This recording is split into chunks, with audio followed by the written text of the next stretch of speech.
Well, here we are. We're back for another fantastic domestic season. It's the 2019 Australian All Schools Championships live from Perth, Western Australia. My name's Matt Lynch and I'm joined here in the studio by Ben Offerains. Welcome, Ben. Thank you, Matt. It's good to be here for another edition of a beautiful All Schools coming to us from the sunny Perth, which, you know, the weather's been turned on. It's a little warm. A little warm, but in the end, I think the conditions should be pretty good for the weekend. Yeah, well, what we're saying, the sun is out, and you might have seen a few additions and subtractions to the timetable. Things have been moved around. So our first session, we're going to go through the 400 hurdles, the timed finals for the under-18 400 hurdles, boys and girls, the 200-metre hurdles. We'll run through some steeplechases and some of our field events, but it's in WA time, 8:15 till 10:10. And that's when the last event starts, so we'll follow that through, and then there's a nice solid break, let the weather cool down, and then we'll run through to the end. So as you can see on the screen there, that's Perth time, so 8:15. So we've got about 14 minutes till our first event, and this is what we'll be covering in that first section of the live stream. No event missed. We'll make sure we get to every single event there. Over in WA, beautiful work from Tourism WA there. You know, putting this on for us. It is a wonderful part of the world, isn't it? It certainly is. You know, I'm a bit of a fan favourite. I'm a little biased, you'd probably say. But Perth, beautiful place, amazing location. Beaches are fantastic. The weather's always good. It's got everything you need there. People complain that it's a little far, but in the end, it's only a short little plane trip. Well, that's why it's so good, because it's so far away. Yeah, you know, in the end, it's a remote part of the world. It's a tough one to get to from a lot of places, but if you make the effort to go there, honestly, it's worth doing it because you'll have a brilliant time. And obviously, Tourism WA do a great job of promoting that, and you see so many people coming in to experience the wonderful nature that Perth does have. Now, while we're in the studio here in Melbourne, we do have a special guest flying all the way over there to WA, Na Anang. She's on the ground, trackside. Welcome, Na. Hi guys, how are you doing? Well, we're fine over here, but how are you doing over in the hot sun? It is very early in the morning over there. It's just 2 minutes past 8. Oh, that's a standard time for me. It's nice and warm, the sun's out and shining. The flies are loving my face right now, so that's my only issue, but I love the heat. We have some great tents. We have the Coles, BLK and Rehydrate tent for the athletes that they can go and grab some cool stuff from. And the Perth track is just fantastic. So I'm loving it here, and it's going to be a fun few days. Yeah, it looks pretty good in the background, you know. Obviously no complaints. You're dealing with the flies, but that's all right.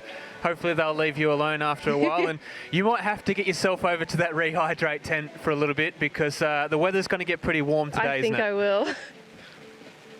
Oh, yeah, it's supposed to get to 42, I think. So it's not a walk in the park. And I hope the kids make sure that they stay hydrated and are looking after themselves throughout the day.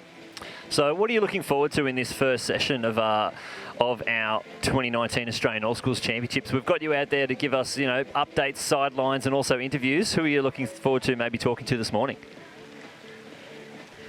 I love talking to Tamisha. She's a young, talented athlete, and we're very good friends, so I'm looking forward to seeing how she performs. There's also a young girl from Victoria, Delta, who has quite a few high performances under her belt, so looking forward to catching up with her because we saw her in Tasmania earlier this year. So those are the ones I'm kind of looking forward to at the moment. Yeah, that's a good list. Good list. And honestly, there's going to be some great performances over the weekend, and just it's exciting. It's that first major comp of the season, and you always see so many new juniors come out of the woodworks, and they show their promise, and then it's like a roller coaster ride watching them for the rest of the season, leading into nationals and seeing how they go and perform there. But this is usually the first stage where they come out and shine. So I'm looking forward to seeing new names on the scene. That's a big one for me. Oh, exactly. This is where they just really burst into the scene, isn't it? And now you're going to be first hand. Yes, this is a great benchmark event. I'm going to be what, sorry? You're going to be first hand to, you know, enjoy that when they cross the line for that gold medal, you'll be first on scene to have a chat to them, and hopefully they can give you a bit of extra information and, you know, share that joy with them as they cross the line. Yeah, absolutely. And it's always nice to hear a bit of behind the scenes of what's going through their mind or a bit of a story of how they got here. So, yeah, I'm looking forward to capturing some cool stuff for you guys this weekend. Well, thank you, Nah. We'll let you go get a drink and stand in the shade, and we'll get back to you hopefully with some post-event interviews. Thank you. See you guys later. Now, the first event to kick off for this 2019 Australian All Schools Championship is going to be the boys under 18 400-metre hurdles. As you can see, the blocks getting set up there. There are a few events in their warm-ups. We have the girls under 16 and under 18 para discus, as well as the boys under 18 discus throw. But these are timed finals, so it is the best performance over the two heats that will get yourselves the gold. So they've seeded these races with the times from, well, up to probably the state championships is where they've mostly used the times. You can see it as they come down the home straight. They're going to have a bit of a stiff headwind at the moment. There's no Fremantle Doctor yet. That normally comes in the afternoon. Yeah, it certainly does. Come 2 o'clock, the winds turn, and you'll see it come the other direction. It just comes off the ocean. And the track here in Perth, they did actually a significant study leading into the construction of this facility, testing the winds to see what was the most consistent direction, and then they built the facility on that orientation, so they ensured that the tailwinds would be there for most of the comps. Yeah, which is a bit more thought than they put in when they put in the old Perry Lake Stadium in 1962, because they just didn't want the Queen to look into the sun. Exactly, so the orientation of the track then was, yeah, purely built around the Queen and where she was looking, where she was sitting. Yeah. And athletes, don't worry about it. No. So they were always headwinds at the old Perry Lake Stadium, so that track had the ability to be able to be reversed, and it was reversed at a lot of comps, because otherwise every time you rocked up... Oh, plus sevens. It was... Minus sevens, sorry, yeah. Headwinds. People are getting, 6 and 7 metre headwinds on some occasions, which, you know, it's a little rough. It's not ideal. So they would turn it quite often for the athletes, which was fantastic. Yeah. But now we've got this new facility in Perth. It's brilliant. It's world class. Beautiful facility. Beautiful track. The fact that it's now built for conditions is amazing. Unfortunately, you do have to look into the sun in the afternoon, so you don't get that Queen sort of treatment, but it is pretty hot in the afternoons. You get that right in the eyes as you're walking out through the tunnels, but, you know, there is that. It's a very solid break. I think it's about a 5-hour break in the program, so everyone can hide, get out of the sun. We'll be back at 4:50 local time, 7:50 our time for the Steeplechase. So there has been some more additions. Jump to athletics.com.au if you want to check the most recent updates from the All Schools Championships, as well as all the live results and everything. As we can see, this looks like the under-18 girls high jump making its way out onto the field. Now, we had a few of our more elite athletes, our gold medalist from the 2018 Commonwealth Games, Jemima Montag, and she has a special message for all our All Schools athletes. It's time for the 2019 All Schools Championships, where athletes from all over Australia have arrived in Western Australia for a chance to become the national champion. My favourite memory from an All Schools National Championship was the 2013 meet in Townsville, because the whole team was staying together for the 3 days of competition, and I forged some awesome friendships that I've kept all the way through my athletic career so far. So I'd really encourage all of the little athletes there today to really make the most of that opportunity to make great friends. So make the most of your trip to WA. Visit the Athletics WA website for special offers to discover Perth, Rottnest Island, WA's Southwest and more. Yeah, it's one of those special things about All Schools where back in our time, back in when it was black and white, you know, you didn't really have to stay with the team. It was more of it was the big one. It was the big championships, and the juniors, the one in March, it wasn't so big. Now, obviously, they've aligned the juniors with the seniors, where that's the big championship. And now this one, it's a team event. It used to be 2 and 1, so only 3 from each state. Now it's 2 and 2 for each age group, and it is that first opportunity to really, you know, cut the cord from mum and dad. It's hard to do. Yeah. It's really hard to do, but get over there, enjoy this time, meet people that you don't know.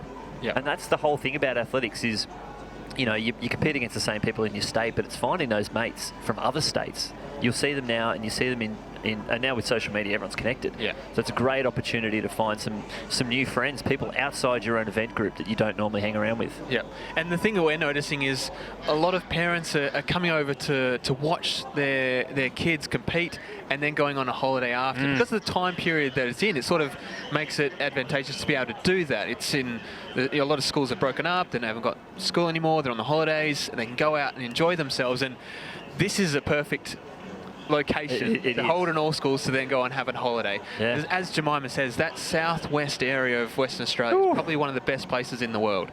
It's absolutely beautiful. It's breathtaking. So many things to do, some of the best surf in the world, some of the best wineries, some of the best food places, the nature, the big Karri forest down there. Absolutely amazing. You like your Perth, don't you? I do like my Perth. So if you are over in Perth, or even if you're not there yet, Go. Head. hop on a plane. Still got time. Get yourself over there. Drop into the Tourism WA website, find a few little trips and scenic places to go, and just do it. Just do it. Just do it. No, I look forward to it. You did give me a little bit of a tour last year when we were there for the Jandakot Airport Perth Track Classic. It was nice to have that little local insight into the ongoings-on in the West, for the most isolated capital in the world. If only we had the 3 hours to drive south. Oh, No, we definitely didn't have that much time. no.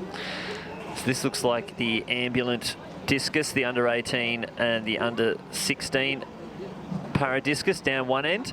So it's going to be 2 long throws going on at once from different ends of the stadium. So one looks like the under-16 and under-18 paras, they'll have the headwind, which is what you want in the discus. Looks like we have one of our seated throwers should be first to go.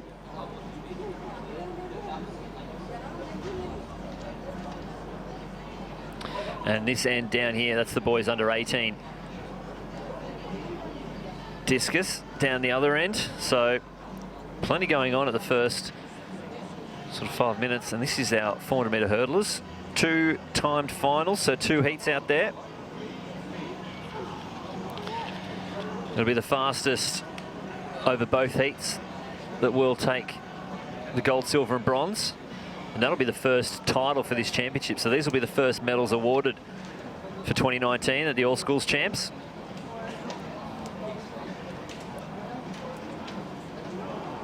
And we do have a lot of athletes from, if you've noticed an RIS on the start sheet, that is Raffles Institute of Singapore. Now, it might not seem local to us here on the East Coast, but over in the West, it's literally a short plane flight up.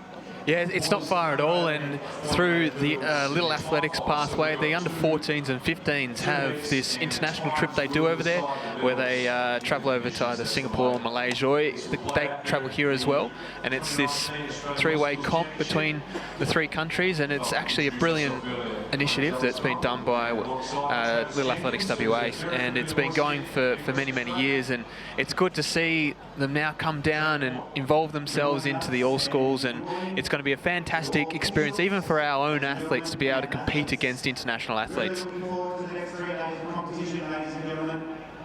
We've been waiting a long time here in the West to hold this event, and we will make it the best All Schools ever. Really looking forward to... We're not too far away from that first heat on the track.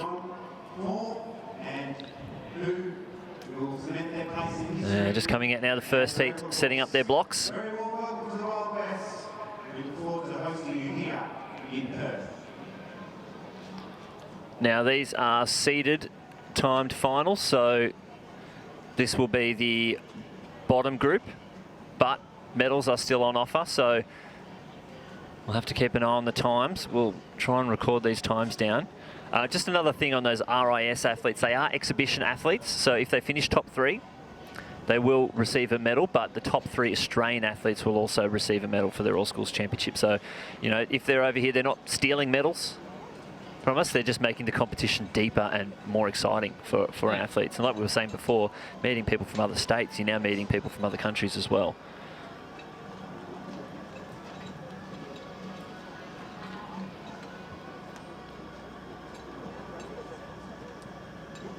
So you can see a little temperature gauge there on the side of the track, 31 degrees currently. 31 degrees at 8:14 in the morning.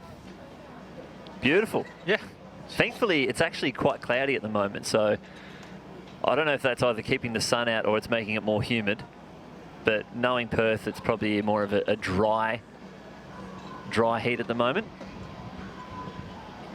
So this is always quite difficult, having a 400 hurdles warm up also with the high jump going on at the same time.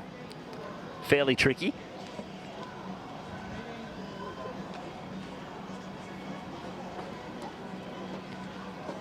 Looks like Pete Sinfield, the official on the left-hand side there, making his way across. Is probably what the start area ref this weekend.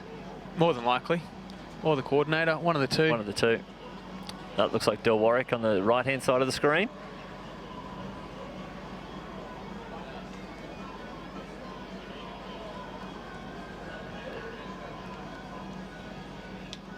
And we shouldn't be too far away. We don't want to be late on our first event, that's for sure.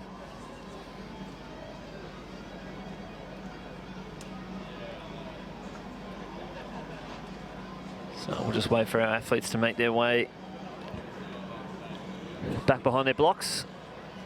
We shouldn't be too far away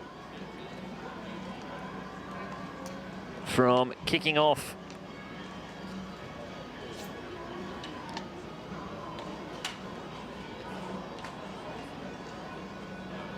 Let's run through the field here for the first of the time finals. Almost 100 hurdles under 18s over the 82 centimetre heights. In lane 2 from New South Wales, Edward Parker. In lane 3 from... So we'll just run through the start list here for our first heat here. From the inside lane 2, it's Edward Parker from New South Wales. In 3, Western Australian Bailey Allen. In 4 from Queensland, Tom Moncton. In 5 from Queensland, Riley Williams. 6 from South Australia, Max Cormack. In 7 from the ACT, Jacob Todd. And in 8 from Western Australia, Hamish Duff. They're our 7 athletes in this first event here. So we'll try and keep an eye on the times.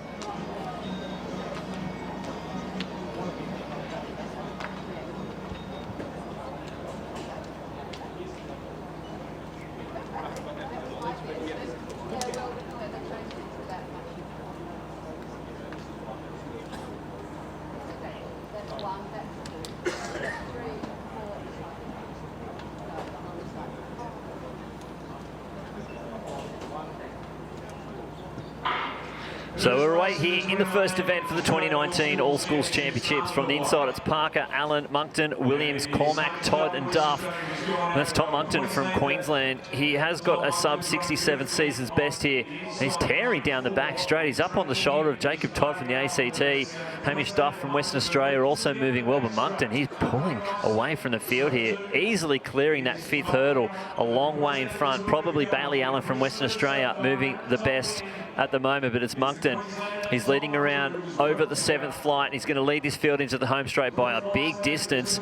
Bailey Allen, the other sub-60-second runner, moving well, but Moncton, he's found his way into the home straight. Just one more flight to clear. He's powering away. Williams and Duff battling it out for 3rd place at the moment, but this is all about times in these timed finals for the under-18 400-metre hurdles. And it's going to be Moncton grinding away to the finish line, crossing the line.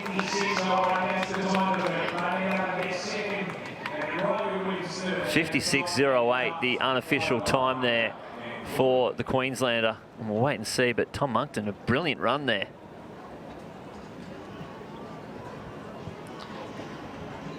That could put him in some prime position to take out the title. It hasn't gone official yet that time. But some really strong running, and when it's a time final, this is what you have to do. You have to get out there, you have to go hard, you've got to run your own race. You have to run your own race anyway, but here even more. Yeah, definitely, and we've seen on so many occasions when we've had time finals like this where going into a championship, maybe the seed time that was put into some of these athletes wasn't where they were currently at, because it may have been they didn't have the best race at their championships or whatever may have happened. Yeah. And you find yourself people posting these quality times, which really puts the next heat on notice. To say, hey, we're going to have to run fast to try and take these medals. And a classic example of it, think of Joey Dang at Nationals in the 800. We saw him go out there and run 1:45 in a B final. Yeah, it happens. And It's hard to keep on track of all of these times that the athletes do. It's up to the states to submit the times as well. And they do the best they can, but when there's timed finals, it does make it difficult. You don't know where an athlete is in their training. The time that they did recently may not reflect where they are currently. But it was a great effort by Moncton, so 56.0, it's a quality time. Let's put them on notice. He has, and that time, look, it's quicker than half the next field. Yeah. So the others are going to have to be on in this second of two-time finals to ensure that they, you know, try and keep Moncton out of the medals. Obviously, Moncton is going to be sitting on the sidelines going, well, boys, don't worry about it. Slow down, boys. Just chill out. Don't worry. Go and have some fun out there. Yeah. Don't worry about running fast. Enjoy the experience, guys. Time very shortly to crown our first gold medalist here at these championships.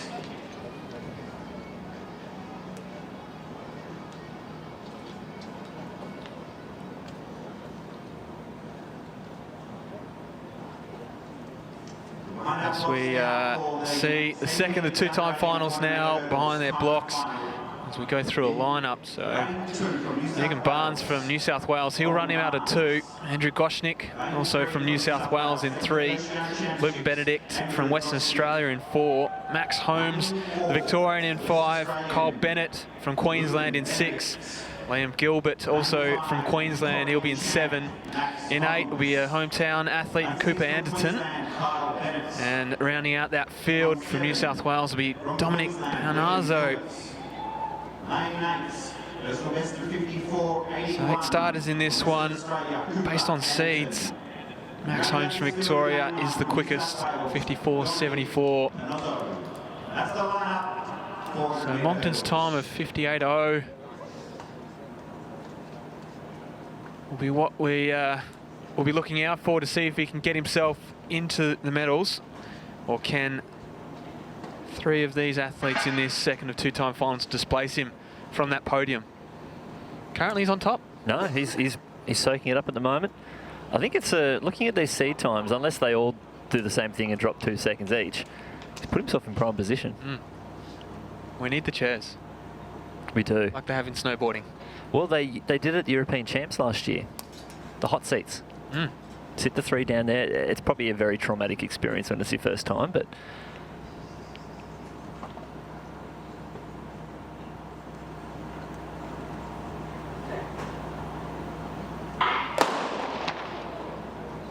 oh, a little bit of unsteadiness there from the West Australian. well, let's hope it is only just that.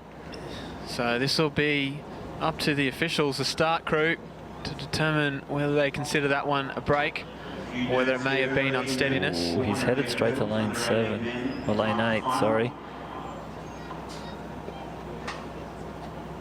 He's been given the red. So it is the red, so Cooper Anderton will be disqualified from this event. Cooper Anderton has been disqualified. So down to 7. Under 18. He's definitely gone early on that one. And you only get 1 shot. You do. This. So down to 7. As they call to their marks once again.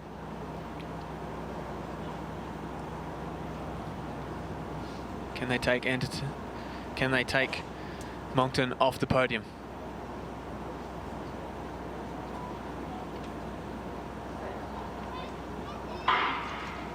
So we're underway now. From the inside, it's Barnes, Goshnik, Benedict, Holmes, Bennett, Gilbert and Panazzo. So you can see the gap out to Panazzo now with that vacant lane from Anderton. And down the back straight, it is Holmes from Victoria, the fastest in the field. He works his way up, trying to get up to the Queenslander in Bennett. On the inside of him, it's the West Australian in Benedict trying to go along well. It's still Panazzo on the outside. He's the rabbit, but here comes Holmes. He starts to make his move around the bend now. Benedict's trying to go within, the local favourite. As they come around into the straight, Holmes is looking good. The Queenslander in Bennett and the West Australian Bennett. And here comes Barnes and Goshnik, the New South Wales athletes on the inside. It's still Holmes. He's got a lead over the last hurdle. He's clear.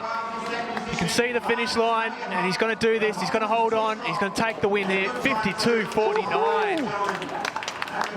Quality running from Max Holmes, Victorian, and that has secured himself the gold. So you'd say Moulton's probably going to find himself off the podium now, because the two New South Wales and the West Australian weren't too far behind. So we'll wait to see the results that come through from that one. But Max Holmes did all the work down the back straight into the bend, came into the straight in the lead, and he's powered home for a win. He really showed his strength, didn't he, coming off that bend? That's the, you know, the West Australian Benedict, he was there in that position, and then once Holmes got 150 to go, he just turned it on. Looks like Barnes from New South Wales in 2. He's got himself up there for a silver medal. Yeah, I think he might have just made it there, and a good battle between the Queenslander and New South Wales. Goshnick and Bennett. We'll wait and see who dips that out, and just how far in the standings does Moncton fall with his first round race. So that's the first event done on the program. The officials will head around to all the hurdles, all 80 hurdles that are out there, drop them down one height to 76. And we'll have the women out not too far away. So let's run through the lineups here for event 2 and event 3, which is the girls' discus throw. So in about 9 minutes' time, and the girls' discus throw we do have some discus under 16. Well, actually, there's a few different that'll be getting away very shortly. We'll run through the lineup. At the finish line end of the field, this is the boys under 18 discus. 21 starters in the fields. Victoria is competing in the same category under 15s. They'll be throwing to 1.5 kilos. So there we go. Luke Schaefer, Jackson Hamilton, Hamish Middleton, John Hunter, Damien Wells, Tyler DeLacy, Jack Gibbons, Ruan Svanvelder, and Jason Parmaxidis. There's probably going to be about 3 pages of this one. Jacob Eastwood, Mason Hughes, David Wilson, Oliver Courtney, Neil Neal, Tom Stunden, Reese Tonkin, Lucas Rose, William Guthrie. And we'll jump to that last page. There's Mervyn Liu, Etienne Ruscio, and Roy Ng, rounding out your 21 starters here. And that was Luke Schaefer first in there. Jackson Hamilton, also a vision impaired athlete, a T12, F12 athlete. So we'll have to keep an eye on him to try and maybe potentially set new under 18 records here in this event for his category, possibly even world records. We'll see how he goes. Under 16s from Victoria with the 1 kilo. And then in the under 18 para, just the 3 athletes in the under 18s and under 17s here. Just a little bit of a flappy duck there at the moment. No sector tape across the centre, so it's going to be tough to see where these land. And Annabelle Rogers from New South Wales, the TF20, under 17s with the 1 kilo. So that's the girls under 16 and under 18 para discus. That's at the southern end of the stadium in the Sport Dutch. So Hamish Middleton now in the circle. Comes in with a 48.34. Oh, that might improve on that. It'll be close. It's hard because of the angle. Obviously, you can see the markings on the side of the sector, the 50 and the 60 marks. And it's not a straight line across either. It's a nice little curve. So it does make it quite tricky. And obviously just the angle that we're currently on makes it a little harder as well. So we see John Hunter from New South Wales into the circle. Oh, not a bad throw. Ooh, that's over 50 metres there. Very handy. See to 51.13, so it'd be around that mark, which is a good start to the competition for Hunter. That's what you want. There's a few 50-plus throwers in this event, and based on those seeds, this is going to be a pretty tight event. The two standouts, you'd have to say Mason Hughes and Etienne Rousseau, both 56-metre throwers. But there's so many in that 51, 52, 53 area that really the medals, and this is the age. This is 16 and 17-year-old athletes where just 1 week you're 2 inches taller. Yeah. Who knows what's going to happen with, you know, your size, your body composition, and it's obviously difficult to, you know, keep yourself in shape and without injuries. The growing pains is the thing that most of these athletes will go through, but it's also a time when all of a sudden 1 year an athlete's, you know, 5'6", and the next year is 6'3", which is going to happen. It didn't happen to me, but, you know, this is the time when a lot of athletes have had to come up against a man-child. Yeah. It happens. It happens a lot at this age. And that's the thing, it's just the development stages. And the other thing that can happen at this age is that one season you can be running 12.2, next season you're running 10.7. It just happens like that. Sound like you're talking about personal experience there, Ben. No, not at all. But that's just the way it is. Yes. And that's the thing, and that's why this competition with the all schools is that competition where people just come out of nowhere because they've had this year to sort of develop, and when people grow and go through those changes, next thing you know, they start to catch up to where some of the others already are, and that's when performances sort of go through the roof. So these seeds help us with a guide, but it's not really a true indication on who the favourites are because it could come from anywhere. Exactly, and it's one of those things where, you know, you might, if you're maybe a late developer or something like that, you might feel a bit down about how you perform. That's why at these ages, especially technique can always be there no matter what stage of development or growth you're in. And if you can lock down, especially discus is one of those really technical events, if you can lock down your technique and work on that, and then when you develop later, you've already got it made. And I'm sure if you speak to Danny, she'd probably say the exact same thing. And that's the thing for her, you know, obviously world champion, but it was started and built from a young age through technique. Yeah.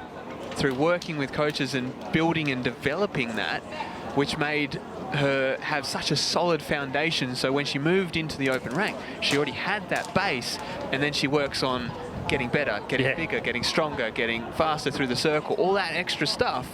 But in the end, the base technique was always there because she learnt it at a young age. Exactly, and these 16 to 17-year-olds, they're not going to stop growing for maybe another 6 years, even more, especially with then, and then the size that they want to put on later on. So this is Jason Parmaxides. He's a 50-plus metre thrower. They really let that one rip. Probably just a little bit too low, maybe gripped on it just a little bit long. They do have that wind at their back, which is not ideal. No, not ideal for discus. And that's why you saw the discus sort of take a dip down, because it didn't catch the wind and take off. It's sort of like a plane. Yep. Sort of just get the tip of it, the nose up a little bit, and then the wind catches it, and that'll help it to stay up. When you have the tailwind, you're not getting that assistance, and sometimes it can force it down, and obviously then you can see that it sort of just flies flat through the air. Yeah, that slight, you know, nose up thing actually gives more air to hit the discus and push it down if it's coming as a tailwind, so it does make it a little bit more difficult. You see Jacob Eastwood. Well, he came in with a 37-metre seed throw, and he's probably just added almost 10 metres to that one. Next, probably athlete in the circle, one of the favourites, Mason Hughes. But we jump over to the 400 hurdles, the first of our two timed finals. So from the inside lane 2, it's Grace Georgilopoulos. In 3 from Western Australia, Ashley Spencer. In 4 from Victoria, Madeline Hume. In 5 from Western Australia, Sarah Henderson. 6 from New South Wales, Yasmin Thomas. And 7 from New South Wales, Grace Adams.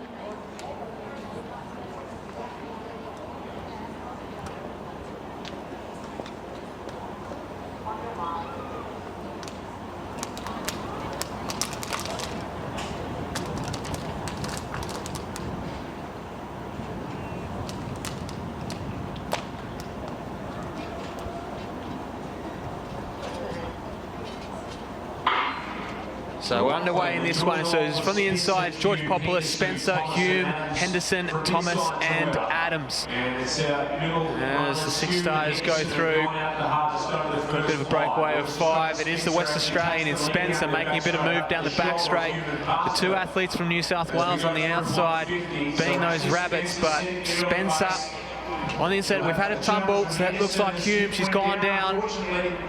But Spencer still continues, and she's leading this race currently. The other West Australian trying to stay with her. But this is Spencer's race at the moment. The others are just trying to hold on here.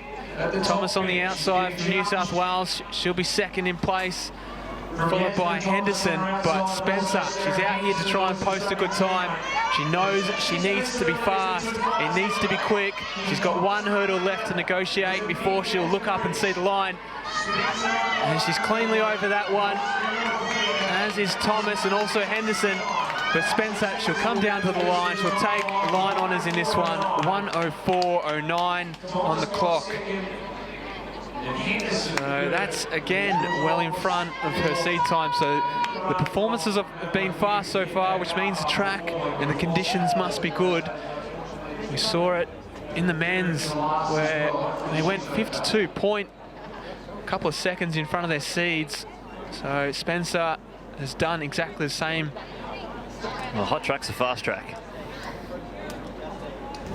Exactly, but that time, 64, as we see, oh, Hume just taking tumble there, just not getting over that hurdle cleanly.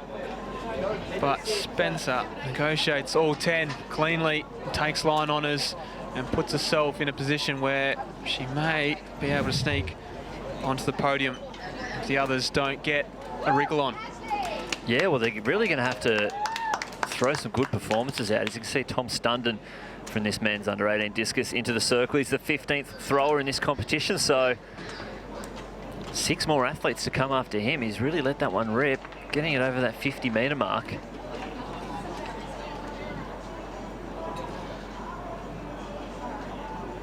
We'll have Reece Tonkin from Victoria next up into the circle.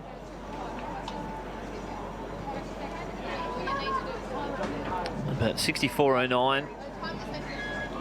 That's what we're looking for in this discus. Sorry, in the 400 hurdles. 64.09 would be all right in the discus too, but in the 400 hurdles, that's what we're after.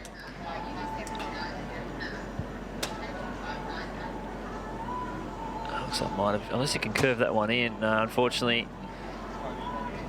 not for Tonkin. And we've got our official results from that 400-metre hurdles, with Max Holmes taking it out 52.51.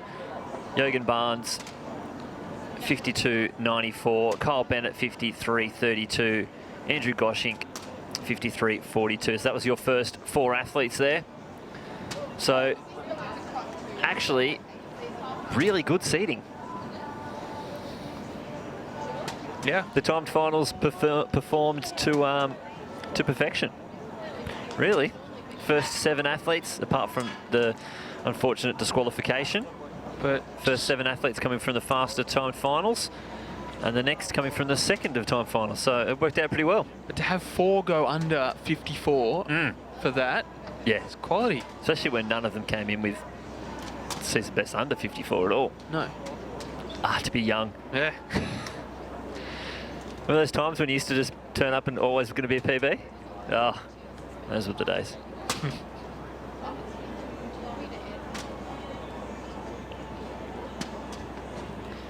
So this next event up on the track, it is the faster of the 2 of the timed finals for the under-18 400-metre hurdles. From the inside, lane 2, Queensland, Amelia Search. In 3 from New South Wales, Elena Christian. In 4 from Queensland, Mariana Konopka. In 5 from Victoria, Olivia Yakono. In 6 from Western Australia, Lily Mather. In 7 from New South Wales, Annika Lynch. In 8 from Victoria, Ella Doherty. And in 9 from the ACT, Molly Sturgis. As Etienne Rousseau in the circle, he's one of the form athletes. Whoa. Really tickling that 60-metre mark. That is a big throw. And that's massive. Gentlemen, is going to put the field on notice.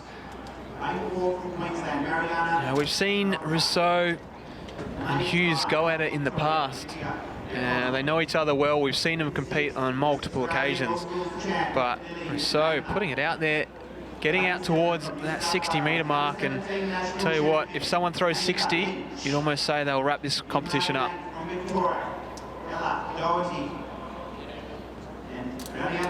Nice work to pull out of that one, Roy, from the Raffles Institute of Singapore. Got to say, it's tough to pull out of a spin mid-spin. Obviously, wasn't just feeling it. But here is the second of two timed finals. We've got 64.09 from Ashley Spencer's the time to beat.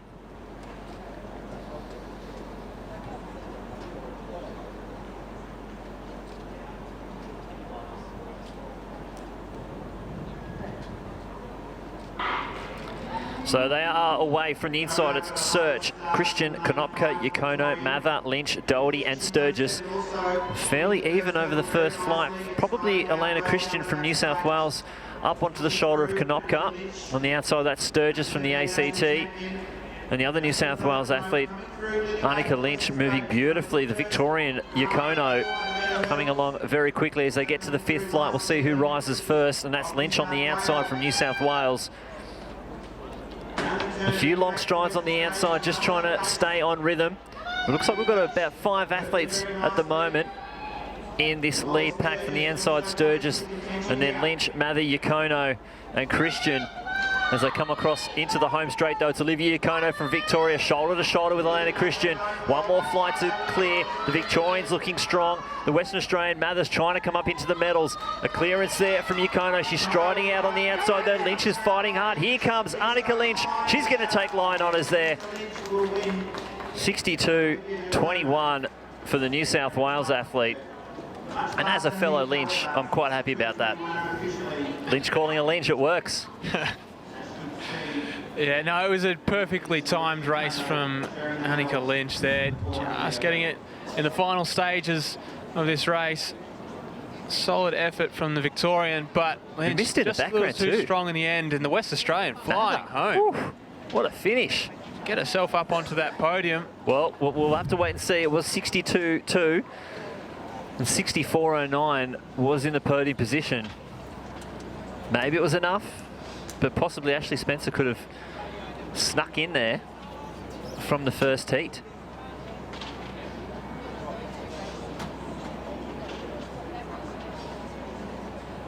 Well, it'd be great to see. Oh, It would be really good to see, just because I think it'll put the rest of the athletes on notice for the rest of the weekend to say, hey, some of these time finals, just because we're in the fastest one doesn't mean oh yeah, we're not guaranteed. we're guaranteed medals. You need to fight to the line, and we saw then all those athletes did. It's not just, you know, first 3 across the line in these timed finals. You have to fight for every single centimetre in those races. So as soon as we get the results through, we'll bring that to you. Just as we go back to the discus. Ladies and gentlemen, just another announcement. To all athletes that are having their Solid throw there by Middleton, Queenslander. So the athletes that are having their state team photos taken by Sports in Focus. He came in with a seat of 48, so he's well over that. At the studio, which is located on the first level of the Shirley Strickland grandstand. We see Bennett, Hunter now into the circle from New South Wales. Here's a plus 50 metre thrower. And that's another one out there over the 50 mark. Now it looks like we've got Na Nang for her first trackside interview with the winner of that 400 hurdles, Annika Lynch. So you can register at the desk to see all the action shots that have been taken throughout the weekend. What an incredible run. How were you feeling during that? Really tired, but I kept my stride patterns the same every hurdle, and I think that helped. Yeah.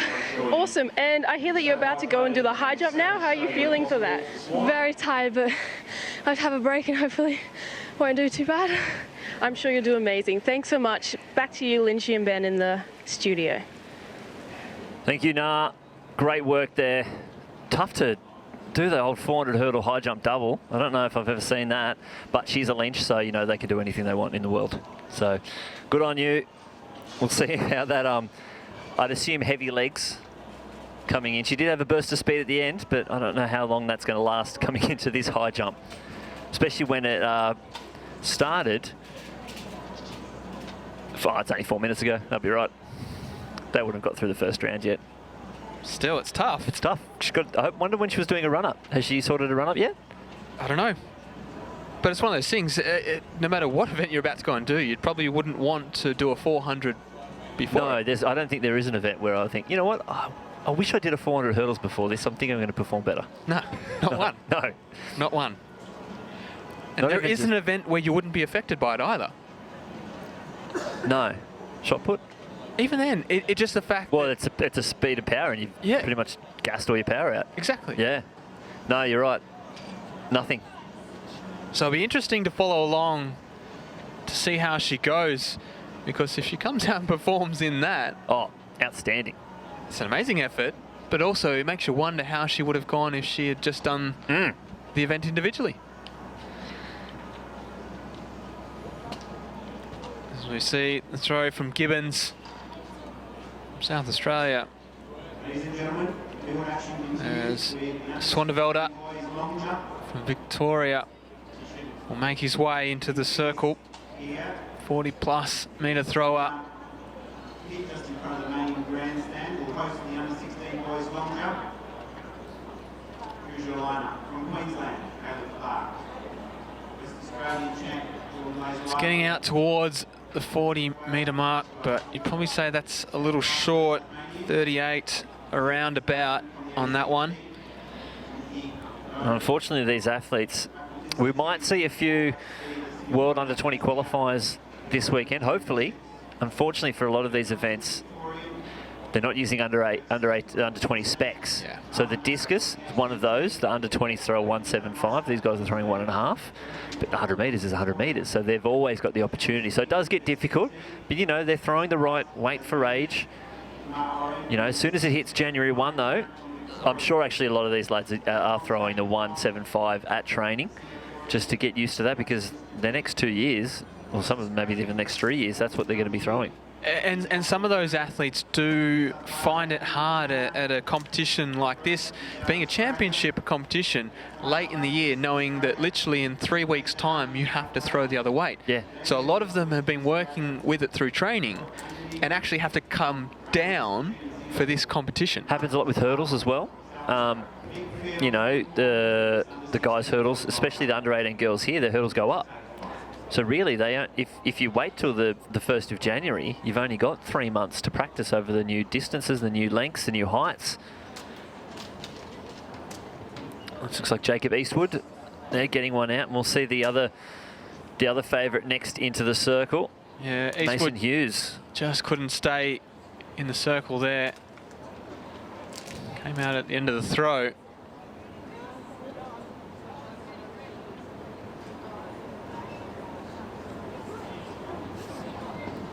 So what has Hughes got to respond to Rousseau's last round attempt, which was flirting ever so much with the 60 metre mark? Hughes knows he's going to have to get something out in that range. He's gone with the competition haircut too. Kept it trim.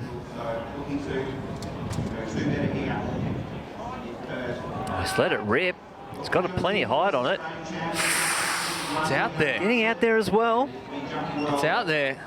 Probably a 57, 58 metre throw. When you're in the middle, it does curve out a little bit further. So, you know, that's not right on the 60 metre mark. But really, probably just a little bit too high on that one. No idea how far it was. No, it makes it a little tough not having those marks, but it's in the range. That's the thing. And Rousseau's sitting there under the tent looking at this going, all right, game on. Yeah, it's on. You came into my house. You came into my house. Yeah. And throw that, please. Wait for my next attempt. We're going big. Well, Rousseau's actually a year younger as well. Yeah. Yeah. So he's got an interesting, turning 17 next year. He can qualify for World Under-20 champs. but he's still throwing the 1.5. So he's got a bit of a tough situation going, as you see David Wilson there, getting one out over the, just close to the 40-metre mark. But so Rousseau can spend the year trying to throw the 1.75, but he can still throw the 1.5. And then in 2 years' time, he can still go to World Juniors in 2022, wherever that might be. Yeah. So, yeah, it's an interesting time. Do you want to develop them that quickly? If they have an opportunity, you know, he's currently throwing the 1.5. What, 50? We didn't get a mark on that, but it's definitely close to 60 metres. But he's got to throw the 1.75, 57.40. 57. So you'd want to be throwing this 60. Yeah. I don't know if there's a conversion thing. Probably not. But it's one Matt of those... Denny, you're listening, right? Matt Denny? Let us know. Yeah. Give us some updates. It's one of those things, though, and I just think there's never really a point where you want to rush athletes' development, especially through this age. And the weights are what they are for a reason. Yeah. And they've been that for a very long time, and I think it would be important for him to stay, even though he can go up, staying at that lower weight, developing to that point. As you said, when you're looking at the next level, you need to throw as far as you're throwing now with the heavier weight. Yeah, exactly. So work, build, keep that technique, work on that, then start to shift the weight once you're comfortable at the current weight you're at.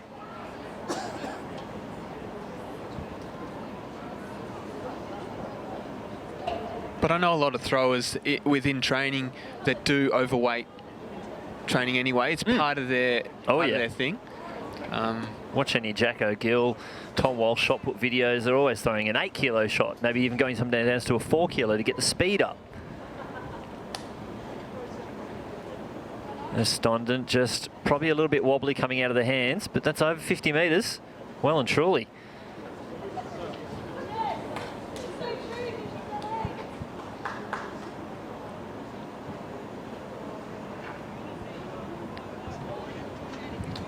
Probably about 9-10 minutes away from the next track event. That'll be the 200-metre hurdles for boys and girls under 16s. 10 flights over those. I know there's always 10 flights, a 5-flight 200-metre hurdles. The 5 flights more like a 400-metre hurdle, same distances. The 10 flights just 10 flights. There's always a theory of introducing a 300 hurdles.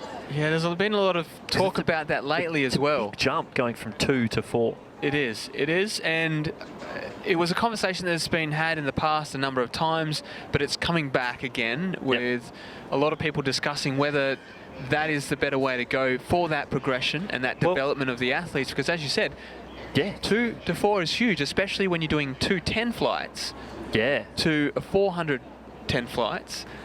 It's not even the same race. It's not. In terms of rhythm, stride, pattern, all of that sort of stuff, it's very, very different. So I can understand the need and the desire to bring out the 300 hurdles. And to be honest, for the under 18s, as there's no World Youth anymore, there's no reason why we can't just have the 300 hurdles. Well, and it's one of those... As an under 18 event. Exactly, and it's one of those things where WA, which in this case I'm not referring to Western Australia, I'm referring to World Athletics, which has changed its name that's getting a bit confusing. From IAAF. So if we ever say WA, we'll try and clarify which WA we're actually talking about. So World Athletics has actually shifted that, made that change itself within Steeplechase with the under 18s. They've added in the 84 centimetre steeple now in order to help and nurture that development through those ages. Yes, I can understand the rationale behind it. Logistically, practically, it makes it tough because you have to go drill holes in all the steeples around. Every single steeple in the world had to have new holes drilled into it. I don't know if WA provided the drill bits or anything like that, but tough. Tough work. It is tough work. So, and obviously having to work with a bunch of local councils and facilities to try and make this happen. As we see Rousseau back into the circle once again. What has he got this time? Oh, it's out there. Yes. You would say that's probably a 60 plus there. That's a big throw. He's got to be happy.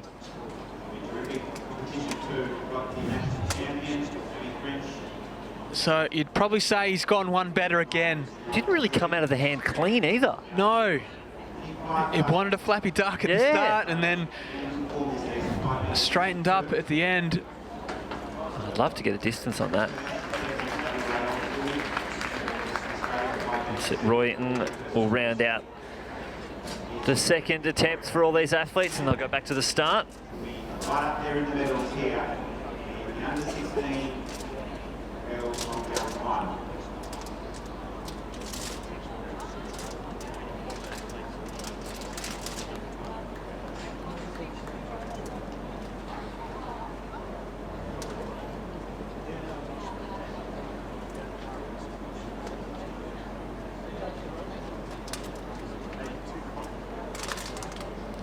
So during the championships, they'll have 3 trials, and the best athletes will have 1 further trial, and that order will be reversed. So 4 attempts for the top 8 athletes here, 3 plus 1, and that'll run through all the field events.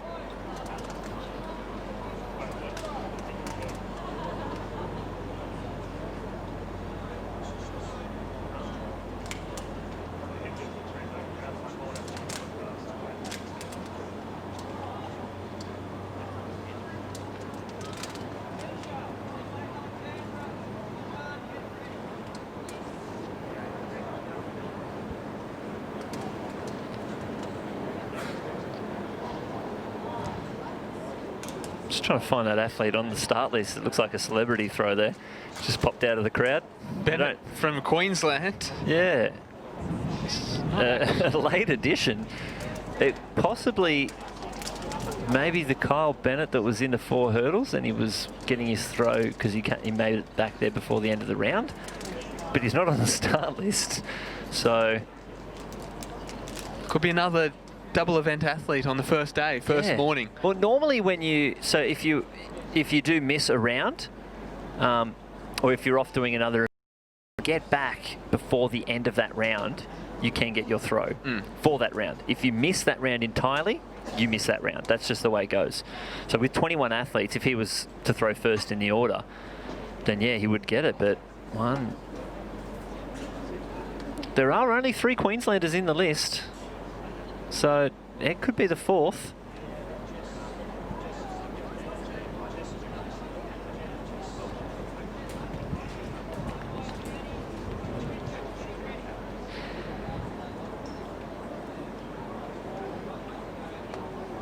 Not sure what's so that looks like it may have been the end of round 3.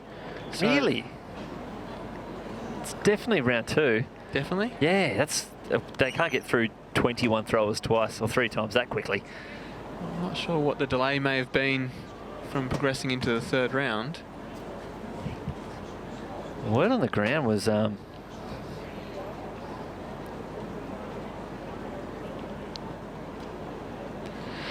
had word from team managers that Ethan Bennett's, that was the man to throw. He was a late entry, very late entry, actually. Came in midway through.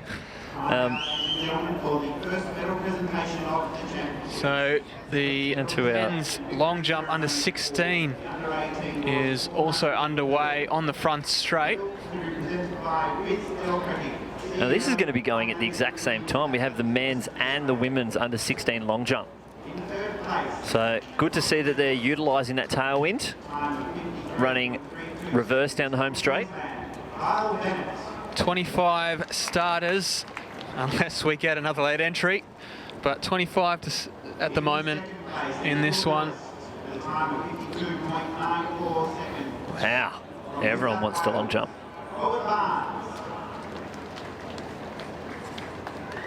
So Schaefer back into the circle. So this is the start of round 3.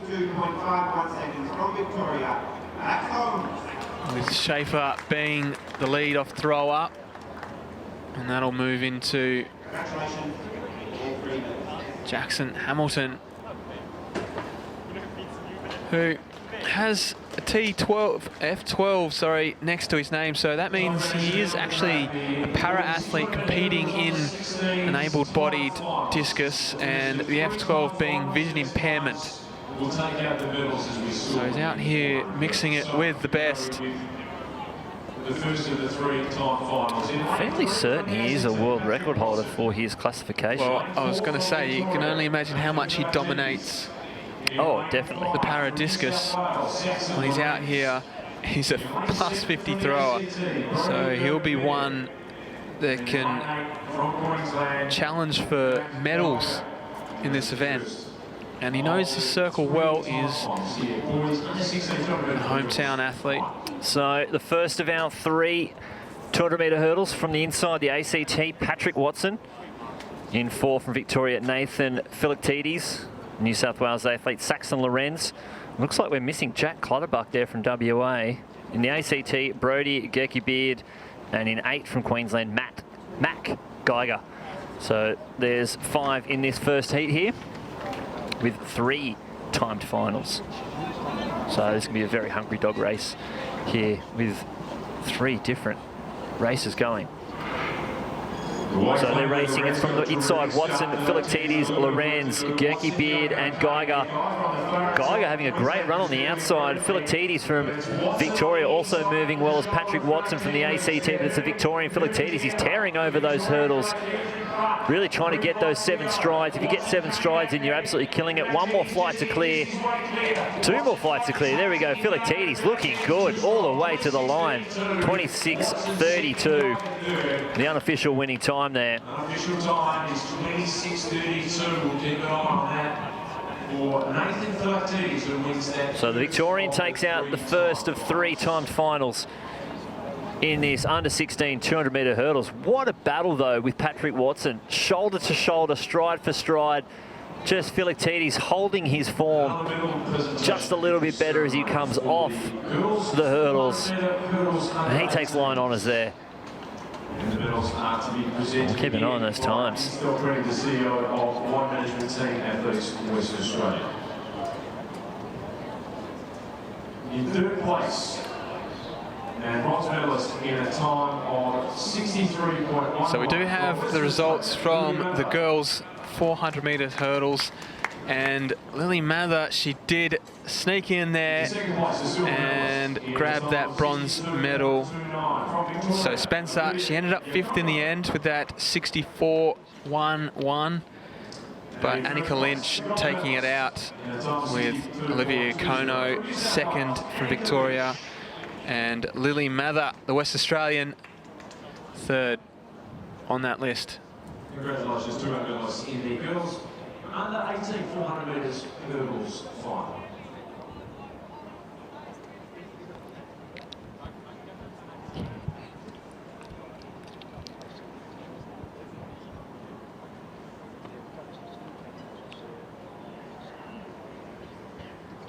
Now for the second heat in the 200 metres hurdles, 16 boys time final. From Queensland in lane 3, Bailey Bredel. Lane 4 from New South Wales, Aidan Gambrel. 5, Ben Colville, Western Australia. 6, Sam Catwell, Victoria. Terry Anderson from the ACT. So quickly back to the discus in between these 200-metre hurdles. Gibbons from South Australia. And there is a lineup for heat 2, or the second time final, sorry. So in 3 will be Bailey Bettrell from Queensland, 4 Aidan Gambrell from New South Wales, 5 Ben Colebrook from Western Australia, 6 Sam Cantwell, Victoria, 7 Harry Anderson, ACT, and 8 Austin Chapman from Western Australia.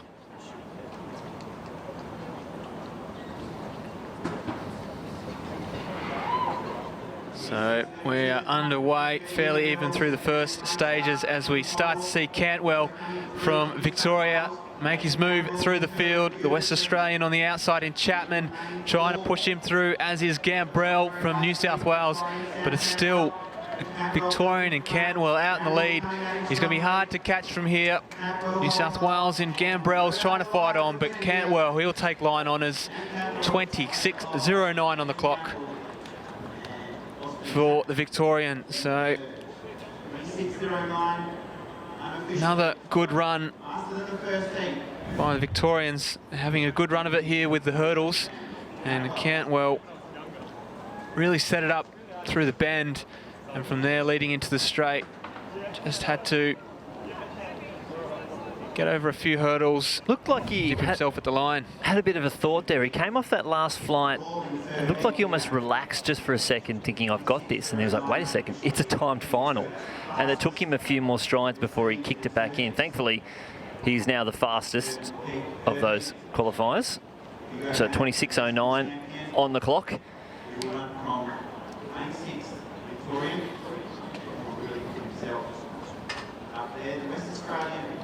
He's been moving very well this season. Consistently 26th second runner. Senior set for a thrilling third time final in the under 16 boys 200 metres.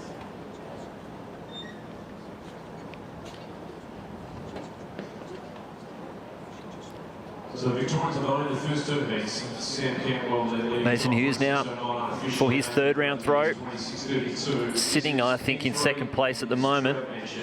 And needs to hit one over 60 metres, though, if he wants to catch up to Rousseau from Western Australia. Adam Quinn in lane 4 from the ACT, Phoenix Bateman. In lane 5 from Queensland, Zane Eldridge. In lane 6 from Victoria, Hugo Hannock. Let's let that one rip. No, unfortunately not this time. As we'll jump back to that final heat and our timed finals here. A bigger field from the inside of New South Wales. Sebastian Gisso in 3 from Western Australia. Adam Quinn 4 from the ACT. Phoenix Bateman 5. Queensland Zane Eldridge in 6 from Victoria. Hugo Hannock in 7 from Queensland. Paul Drime. And in 8 from New South Wales, Dylan Charlier. Can Victoria go 1, 2, 3 and win all of those timed finals? We'll wait and see.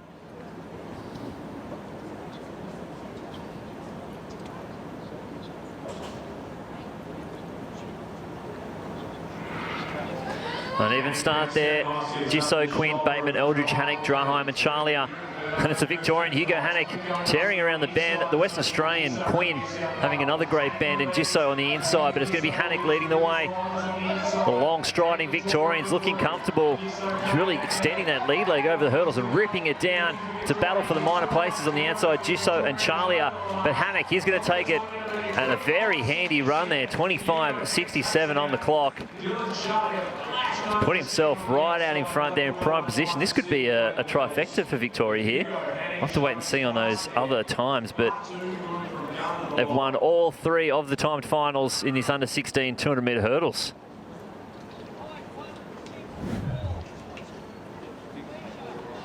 I reckon that's going to give him the gold. Well, no one ran faster, so Exactly. that's the way it works. Beautiful insight. I think he'll get him the gold too.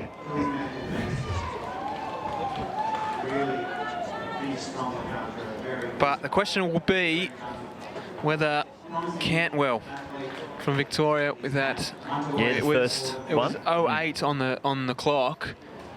Is that enough to get him in? It's going to be close because I don't know if the others were more than 0.4 away from them. Yeah. From Hannock on that one.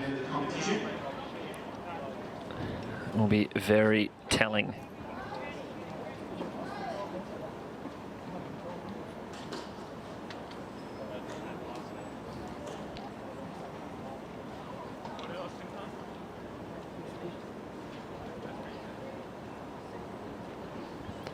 Tom Stunden now into the circle. So, according to this, about 6 more throwers after him. Just bringing it down, unfortunately. And he knew it. As soon as he let go of it, he knew it, and he wasn't happy with it.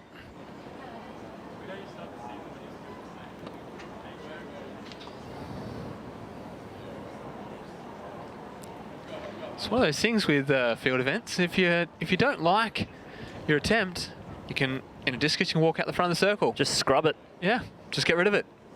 Track don't have that ability. You run across the line, you're like, Not really happy with that time. Can I do something? No, there's nothing I can do.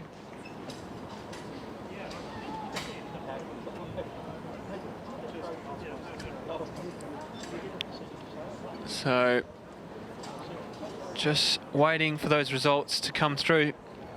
Now, if you are following along with the live results at the moment, that third and final time final at the moment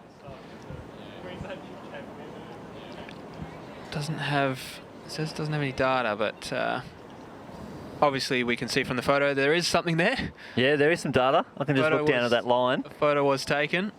And it's 69. Oh, so based on that, Cantwell is going to find himself on the podium, and maybe Saxon Lorenz. Saxon Lorenz too. No, don't believe that's correct. No, so Gisso would get it. No, but also that's a Victorian who won the first heat, not a New South Wales person.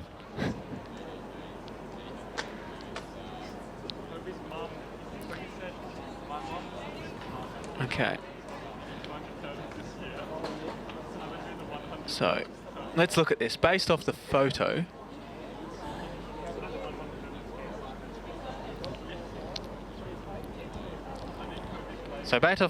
we've got the Victorians. I think the Victorian taking all three. I'm just trying to read the last time for Gisso as Etienne Rousseau gets in there. So we'll try and find out what's going on with that one, but back to the discus circle with Rousseau. Oh, that's smooth. Oh, it's another big one. Yes. Over that 60 again. That is the biggest throw of the championships there. Came out of the hand smooth. He's not giving much away on the face either, just like, flies. Swat the flies away, casually as you like. Don't worry about it. I do this in training. As we see the Singaporean athlete enter into the circle.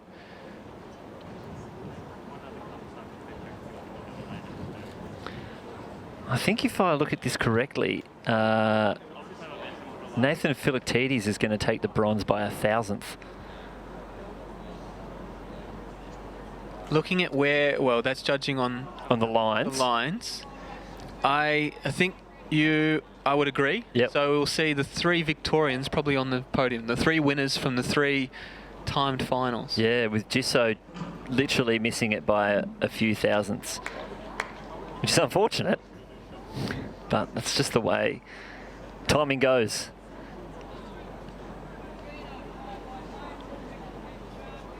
Just a reminder, ladies and gentlemen, make sure you're having plenty of water and plenty of fluids in this morning. Sunscreen, vitally important, and stay in the shade where you can. The temperature's obviously heating up, getting hotter and hotter. Those interstates who haven't been to Perth before, it's really got some light to it at the moment. So make sure you get clean fluids into you. Plenty of sunscreen, plenty of shade where you can find it. First aid treatment, the first aid officers down there. Just near the medal presentation area. So that would have been the last throw there for these 3 rounds.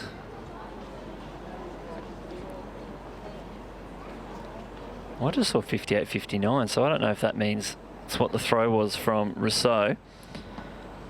But they'll be rejigging the order now and giving the top 8 and one more throw with reverse order. Just arrived to the WA Athletic Stadium. Very warm welcome to Perth. Officials and athletes of Western Australia are very much looking forward to your arrival here in the West. We really do hope you enjoy yourself over the next 3 days. The competition will be exciting.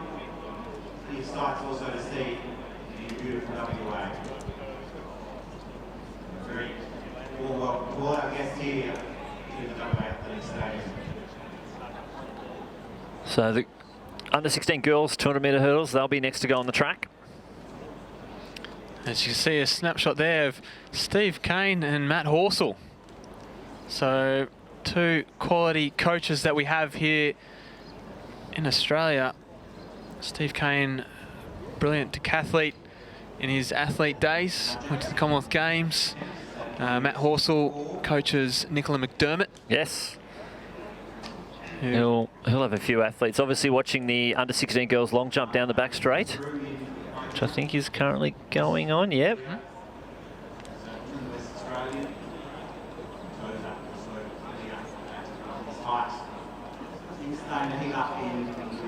So 3 timed finals here for the under-16 girls. 200-metre hurdles.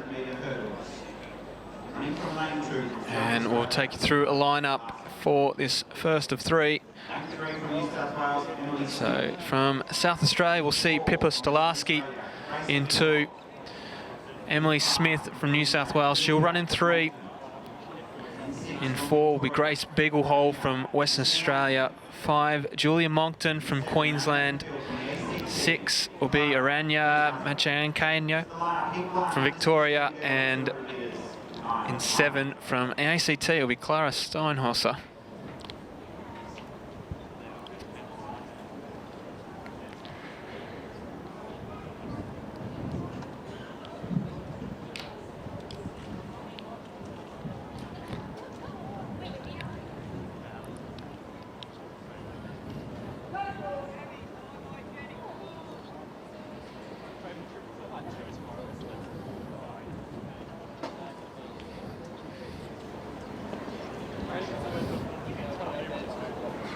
So off we go from the inside. Stolarski, Smith, Beaglehole, Monckton, Machanyanki and Steinhauser. And it is Monckton, the Queenslander, showing her stride in the early stages. As she comes onto the straight, she'll lead them just ever so slightly from the New South Wales athlete in Smith. Those two going toe-to-toe, stride for stride.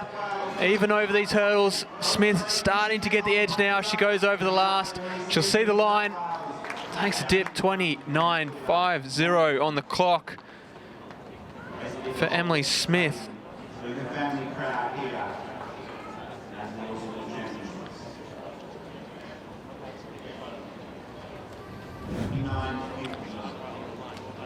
Yeah, Monckton out in front. That's the younger sister of Tom Monckton, who was in the 400-metre hurdles earlier. So, family affair in this first day, all doing their own age group long hurdles. But Smith, she just kept that form, kept everything nice and tight, didn't lose any energy, everything was efficient, and just kept it rolling right to the finish line. You see that high jump there, it's up to 1.68 m, the under-18s. Looking for a 182, that's the world under-20 qualifying mark for these athletes, and there are probably a few athletes out there who could give that a bit of a touch-up. So, just had some results come in from that discus as we look at Rousseau's throws. So 58.59, so he didn't actually get over that 60. Well, we did say how deceptive it was, and then we deceived ourselves even more. Extremely deceptive. So it's still 1.5 meters off that 60. Even it looked like it probably was maybe a 61. I thought it was 63. I'm off my face. Jeez, you're well off. But if we look through the other results, so Hughes, 53.92, he's sitting there in second. John Hunter from New South Wales in third, 51.51. In fourth will be Middleton from Queensland, 50.28. 5 is Oliver Courtney from Victoria, 49.43. In 6, it's Reese Tonkin from Victoria, 48.67. 7th is Tom Stunden from Queensland, 48.30. And rounding out that top 8 to get that 4th and final throw will be Paramexidis from New South Wales with a 47.48. Now on the line, it's your second of 3 timed finals here. The under 16 200-metre hurdles from the inside New South Wales Delta. Amadzovsky in 3 from Western Australia. Isabel Gray 4 from Queensland. Tyra Eldridge 5 from Victoria. Gemma Craddock in 6 from Tasmania. Amy Highland, and in 7 from Western Australia, Georgia Alisiou. Now, interestingly, Amadzovsky has gone up 2 ages to compete in this 200-metre hurdles. She's 13 years old, but there's no long hurdles offered for under 14s, so she's had to come up to the under 16s. as a 13-year-old, so we'll see her in lane 2. And when you do that, you usually think you're pretty good. So there's a chance that keep an eye on the inside lane as they're off now in this second of semi-finals. Eldridge having a great band on the inside, and the Tasmanian, Amy Hyland. But it's Eldridge and Hyland. Amadzovski's coming into the picture now as well, but the Queenslander, Tyra Eldridge, started off comfortably and she's pulling away from the field. Amy Hyland's not going away, and Amadzovski still in the picture as well, the 13-year-old. She's coming home late. The 13-year-old from New South Wales biding her time and taking the victory, 29-29. Wow. And that's put her in the box seat. Didn't she just turn it on? She did. A very even race. It might have looked like the others were slowing down, but just running even, controlling it, not decelerating. But you look where she is here. She's a good 3 to 4 meters, maybe even 5 meters back from Eldridge out in front. But she just kept everything going. She came off the hurdles nice and smooth. And as the others just start to tighten up a little bit, her cadence didn't change and she took the victory. Yeah, you can see she's working to a fairly strict stride pattern there. She understands where she needs to be and where she's at, and that obviously shows. And when you've got that consistency through the final stages of a race, that's when you can really sort of make up some ground. And if you talk to any 400 hurdler, they know how many strides they need to take at every single hurdle. And from such a young age to show that composure and strength and consistency through that last 100, amazing. Talent. And then you know that she's going to do it for the next 2 years. Who knows, maybe she's like, you know what, I won it, I'm doing 400 hurdles next year. I'm skipping. Yeah. Whatever. But it is interesting. So some states you can't do that. So New South Wales All Schools is run as a separate championship. It's run as a enter whatever age group you want, which means she could enter the under 16s or 15s or whatever age group she competed at in New South Wales to get selected. You can't do that in Queensland. We're just a little nicer about it.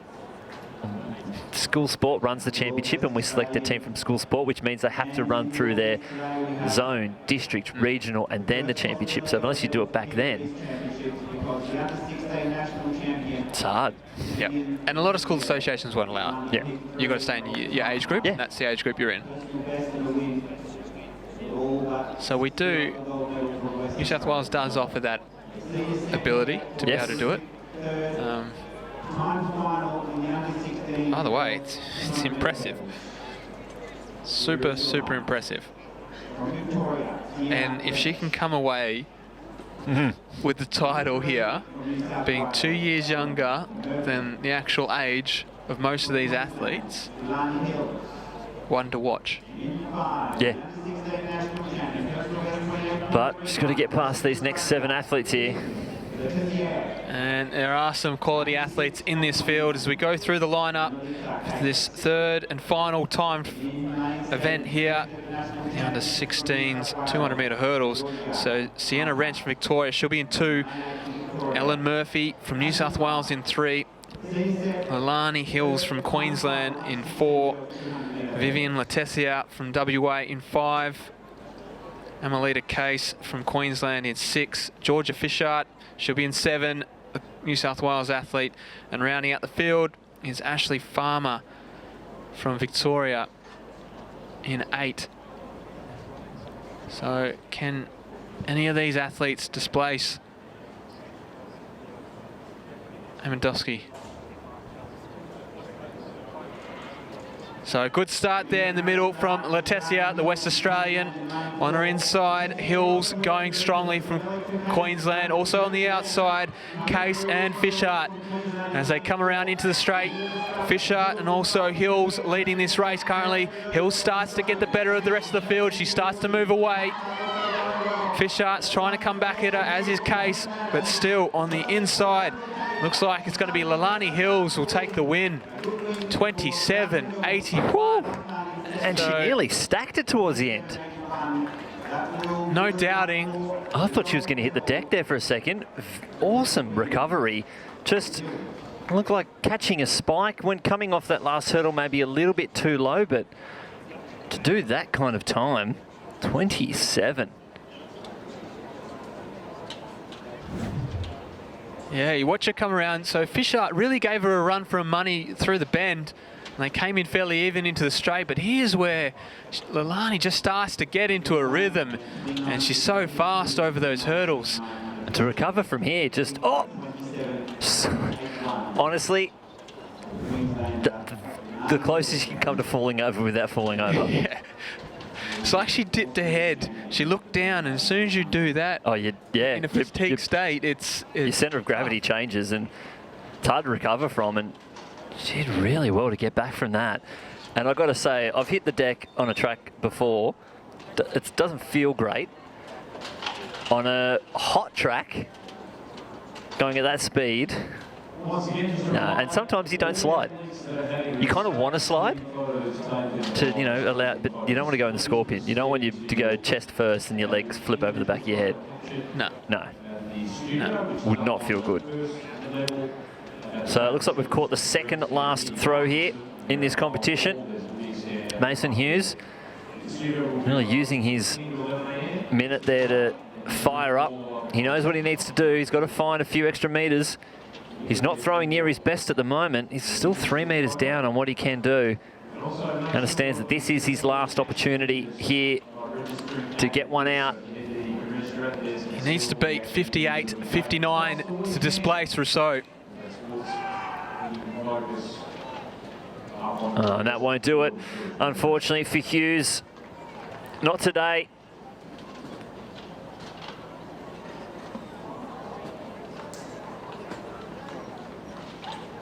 Rousseau, here we into the circle. He's got that gold medal wrapped up. Let's see if we can get one over 60 metres. That's the tough thing with discus. It's such a technical event. Sometimes when you do, put that too much effort in, it doesn't come out right. It's probably the same with a lot of things, though. So it's almost a celebration throw, you would say, for Rousseau. He knows he's got the gold medal. Now he just wants to show the crowd how far he can throw. Can he get the 60? Oh, it's out there. It's in the same range as what it was before. But it's probably, I don't know. I'm going to go... Maybe a little bit less? A little bit less. Like a 57.90? I think it'll still be 58. It just won't be as big as the 58, 59. It did come out smooth. It was a lot flatter trajectory. Although we haven't got our eye in yet, so... Oh, no, we're not even near it. Who knows? Maybe if we can catch a glimpse of the scoreboard as it goes up.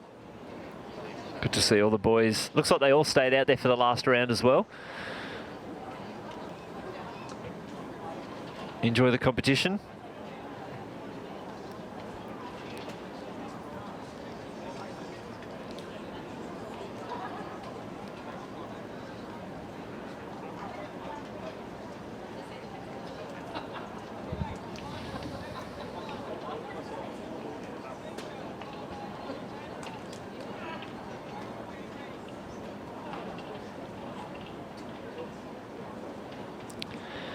So we have those official results from the girls' 200-metre hurdles. Leilani Hills, 27.81, taking it out. Georgia Fugart in second, 28.25, and Amelita Case, 28.57, the negative 0.8. Interesting factor here, Amadzovsky with 23.30, minus 2.4 for her race. Last final, minus 0.8.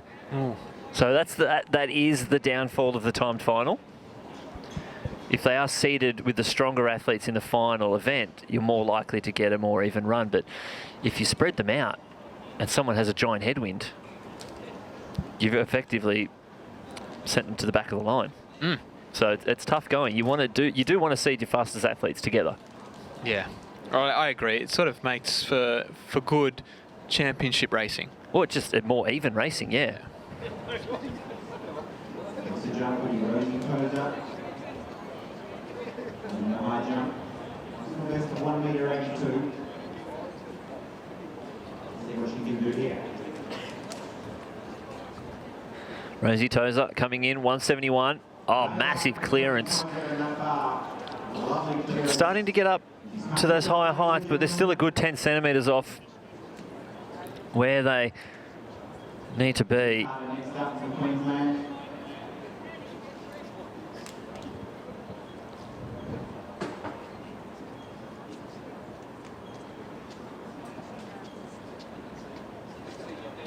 Nice clearance for bronze medalist from the under-16 sports schools.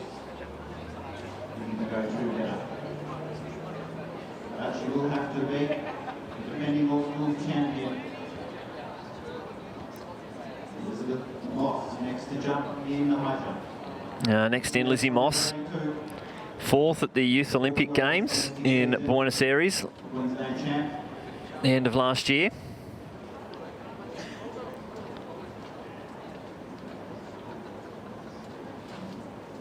Sloping in for an easy clearance of 171.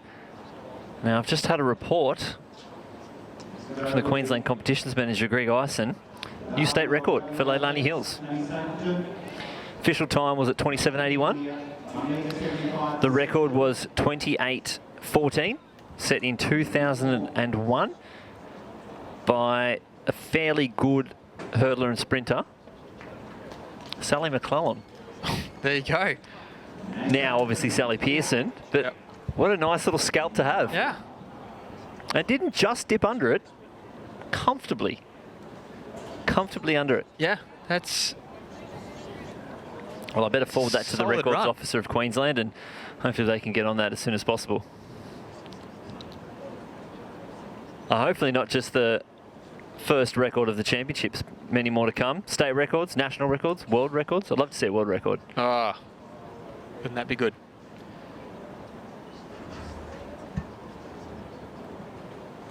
Unfortunate miss there for Keno.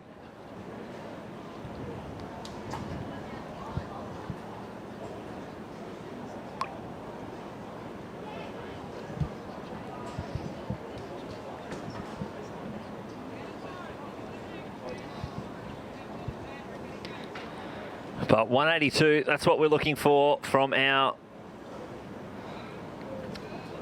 jumpers. Madison Gauntlet. She's left it wobble, but she's been given the white flag. I do remember back in the day, it used to think if you got off the mat before the bar fell off, you were good. Yeah. It's never been a rule. No. It's funny how those things, those urban myths just seem to roll around. No, if you get off the mat before it falls off, you're fine. No.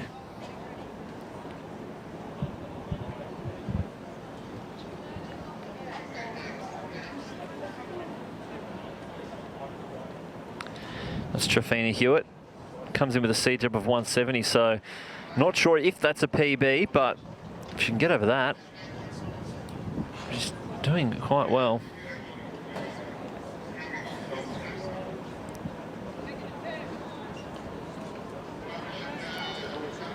Alexandra Harrison, next up.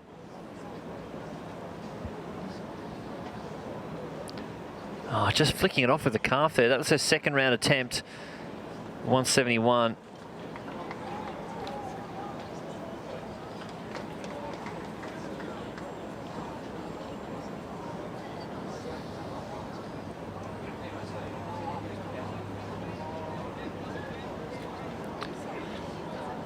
So we'll see the bar go to 174 next, and 177, 180, and then 182. So a few more heights to clear before this gets into the upper echelons. Another miss there for Keno. I'm still interested to see how Annika Lynch is faring in this one after a 400 hurdles race that she had to do earlier. Well, yeah, if she's still out there at all. Because it's 171 and her seed's 170, so there's a good chance she may still be out there. Well, if she's still out there, then she's definitely cleared 171. Because typically these seeds have come from the state or territory championships, which sometimes they don't always perform at the best because they're out there doing 10 events. It's true. Very it's just true. one of those things where... Oh, she's out there doing the 400 hurdles and the high jump. Exactly. That's right. New South Wales wouldn't have timetabled those two events together. It's not They a would have common known. clash. They would have known. The under 16 girl. It's amazing the doubles that you do get. Oh, I've had hammer and walk. Our management team. Two events you wouldn't think you would double in, but it has happened. yeah. It's when you're trying to make up for the common clashes, you know, the sprints and the jumps, sprints and long jump. You're not going to put shot and hammer at the same time. No. Now, a lot of the throws you try not to clash. If you do have to clash a throw, probably jab and shot are the two you could get away Then with. you get your heptathletes. Yeah, but there's not many of those. In No. terms of pure throwers, a lot of them won't double in the shot jab, shot disc, shot ham. Oh, I like this. Alexandra Harrison, she's brought her run up in. Looked like a 5 to 7 step run up, and she cleared it. So a big jump there for Harrison. The bar's going to go up to 174 next. Keno. Now, a lot of athletes, especially in these junior ages, do go off those short approaches because where they are in their training, working with their coach through that development, they haven't yet worked back to a full run-up. Just working on those initial stages, getting that right, making sure that that's sound and solid before shifting the run-up back.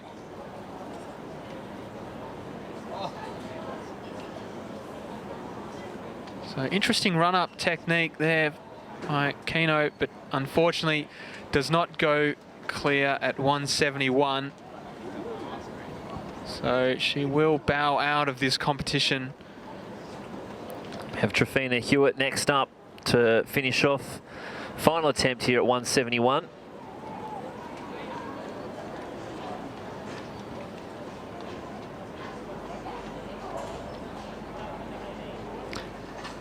An unfortunate miss for Hewitt. Her competition in the high jump here ends. The bar now heads its way up to 174.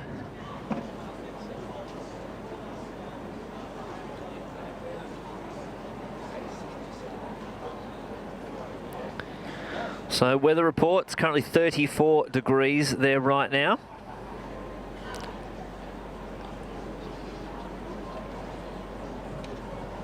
It's looking for a peak at about 11 o'clock, so about an hour and a half. So it's just going to keep getting hotter and hotter. In the high jump competition. That's the thing about WA, it's very low humidity, 26% at the moment. It's very rarely humid. It's always that dry sort of heat, which some people say, and I believe, it tends to make it a little easier to cope with those sorts of heats, as opposed to when you've got that humidity there as well. If you did 34 degrees in Cairns, it's torture. Oh, unbelievable. You're pushing your way through the air.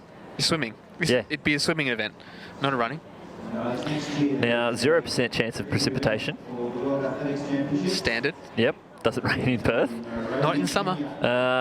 So there was a year that Perth went 73 days without rain in summer. That's rough. And 69 days in a row over 30 degrees. Wow, wow. You would wake up in the morning with 100% knowledge of knowing it wasn't going to rain, it was going to be over 30 degrees. You could pre-plan. I like that, I like that. It's good for training, good for tanning. It's great for Safe holidays. What's the weather going to be on our holiday in 3 months' time? Well, so 30 and sunny. For those over there, or if you're heading over there, currently the UV index is 7, which is quite high. And it's a classic thing for the kids. Oh, no, it's not that hot. I don't need sunscreen. The one time in 2015 we took a team down to Melbourne. The UV index is generally pretty high in Melbourne. A lot of Queenslanders though, 23 degrees. Nah, it's not hot. The amount of sunburnt kids and singlet tans for the rest of the season. As we just saw Harrison, she had to have 3 cracks at 171, gets 174 on her first attempt. This new short run-up that she just implemented, it's gone 2 from 2. Love it. A brilliant jump. But yeah, it's the UV index, it catches them out. It's not always hot.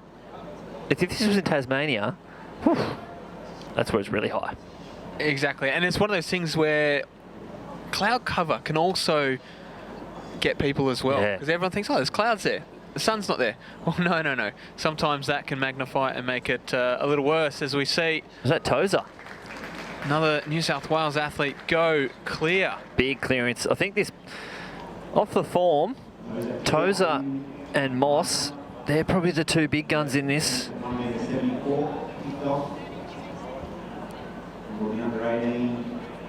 National champion. As we see the gentlemen come out for the steeple. So a couple of events that were shifted back to this afternoon were the women's steeple events, but the men's steeple events will be conducted this morning. They'll go ahead. So we'll see a couple of events over the steeple now, and then we'll see the conduction of those other events when we resume this afternoon. Now, we only have a few more events to go before we have a break. Yeah. Leading into the afternoon session. Now, for those in the east, I recommend a nap. Go have a nap. Because Are this you stream, saying that to us? We should have a nap? we should probably have a nap too, because this stream will be going to 1 a.m. this evening. So obviously everyone watching is going to want to stay up to the very end. Understandable. So if you don't want to be a little tired, have a nap now. Clearance from Moss there at 174. No troubles for any of the athletes at the moment. As we see one of our officials on the high jump, Katrina Morrow. Commonwealth Games gold medalist in the high jump. A New South Wales official. If we throw it back to 2013 All Schools, she was the official on the high jump when Eleanor Patterson set the under-18 world best of 1.96 m in this under-18 high jump, who then next year went on to win the Com Games. Bit of a connection. But super experienced official. So the athletes on this event are definitely in good hands. As we see now the West Australian taking her first attempt at 174 in this 18s high jump. Can she go clear? Oh, easy. Massive clearance. Easy clearance there from the West Aussie. I think that might have been Gauntlet.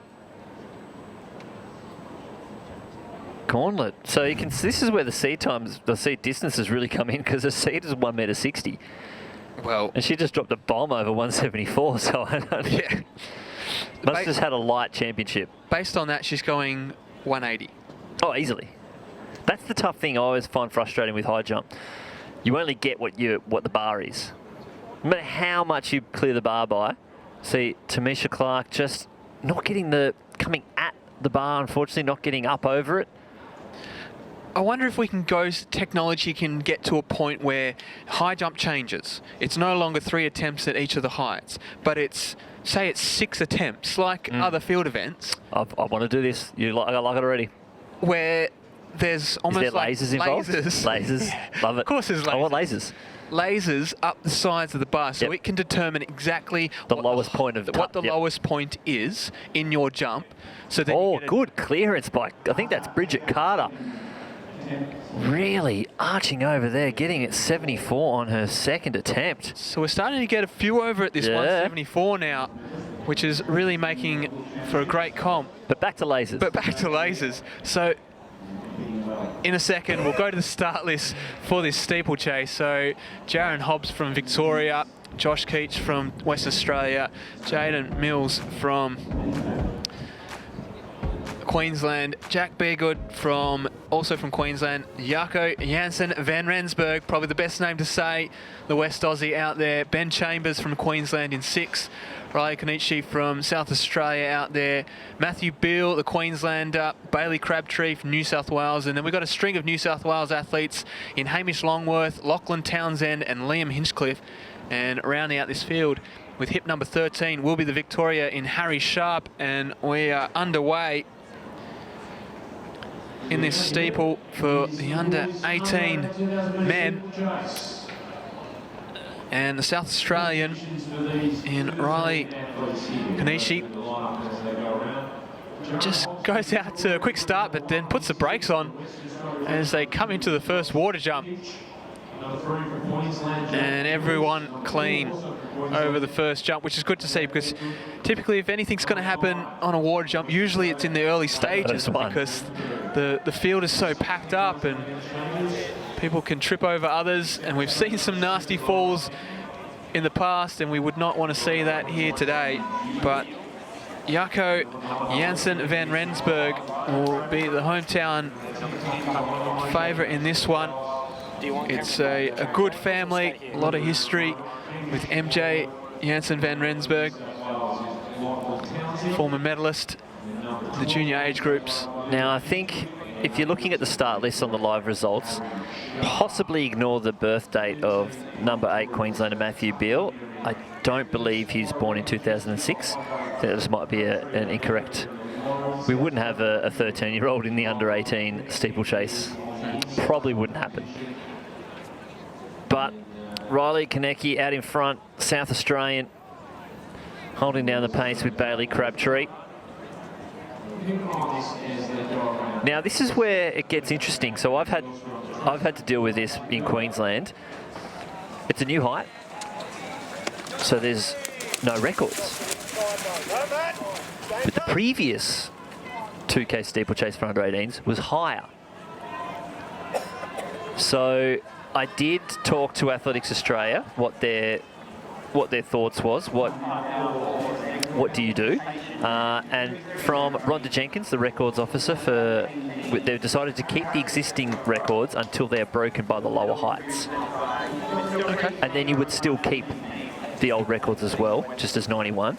But because it was a higher height, if someone runs faster, they need to run faster than the higher height on the lower height, I believe, as well. And Queensland, we're going to do that. Obviously, Athletics Australia is doing it. Yeah. We're going to do it. So throw out to all those other states, you probably should do the same thing as well. Until someone achieves a faster time on the lower height, then I don't think you would just keep them as no record, unclaimed. Yeah, and it's good that you continue to acknowledge the 91 record holder. Well, it's like when the specs change, you should keep that record. You can't delete that from existence because it is still the fastest at that. It's not these kids' fault that they can't jump 91s. Yeah.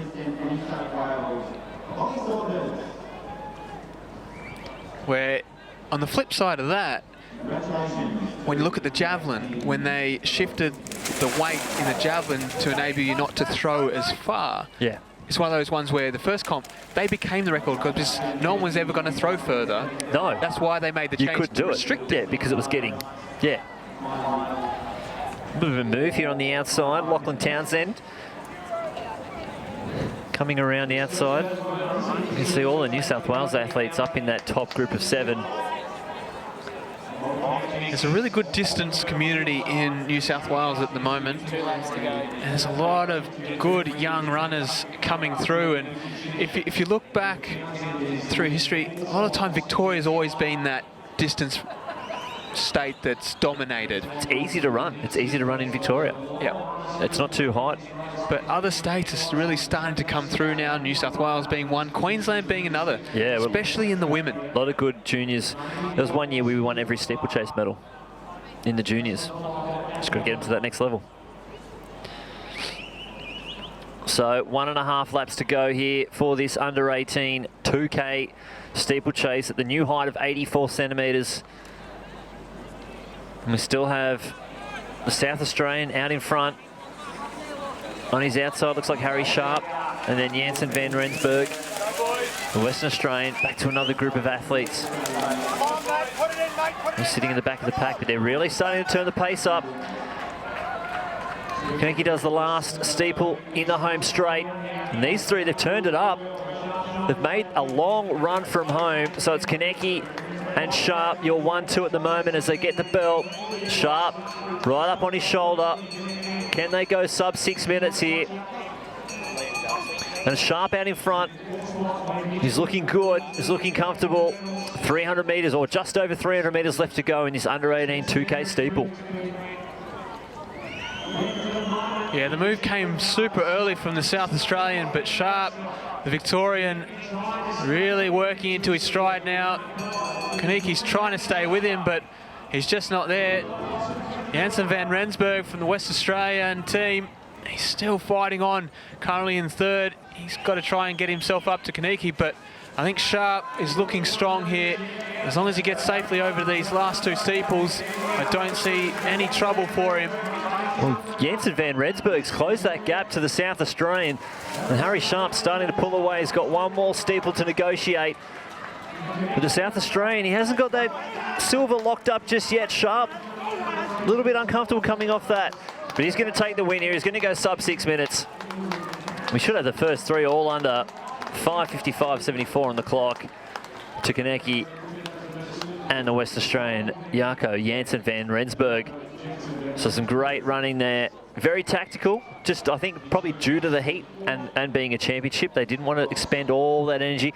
A lot of these guys, especially with the 2K, they're going to probably be backing up in either the 3K or the 1500 or all of them, which is a big ask if they're, you know, out in these kind of conditions. So, you know, don't use all that energy yet, even though it is tough to, you know, throw down a burst of speed like that. They're not expending it all at the start, and obviously it just feels a lot easier when you do that. And it'll be interesting to see how these athletes are faring come the end of the championships with the last one of those. And whether, you know, sometimes you might see some people pull out, they may reassess what they're doing. But as you see from the start here, South Australian Kaniki really went to the front and then put the brakes on. And that's when it turned tactical. And then a pack of about 8 developed. And then South Australian said, nah, if we're going to go, we're going to do it now, and let's do it. If you're going to come with me, then good. And Sharp responded to that and ended up being too strong in the end with a time 5:55.74 on the clock. Not bad.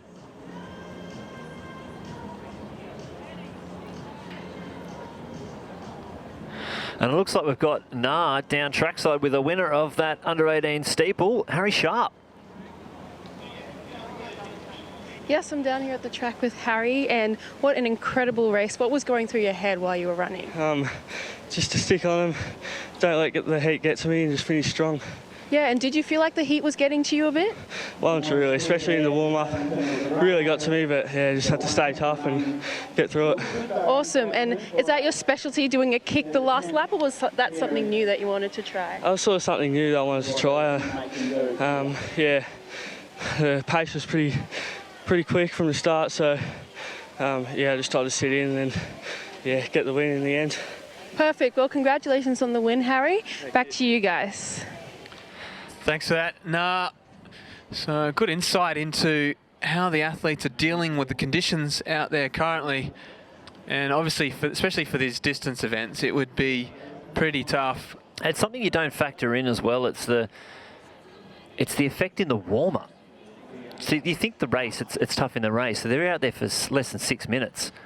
But, you know, you're warming up for quite some time. And you're out there running. You're obviously not running everything the same speed, but that's where it really gets you in that warm-up. Is it draining? Did you drink enough fluid? Are you drinking a lot in the warm-up so then you got a full belly when you try and race? Did you pre-hydrate?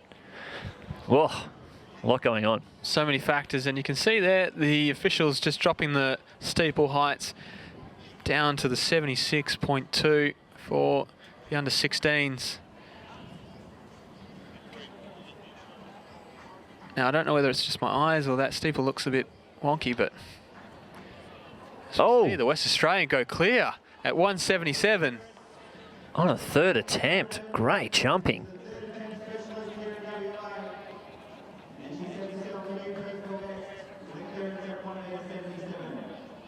I'm trying to work out who that is. If this is off my list, I think it could be Annie Stapleton. If this is Madison Gauntlet now about to line up.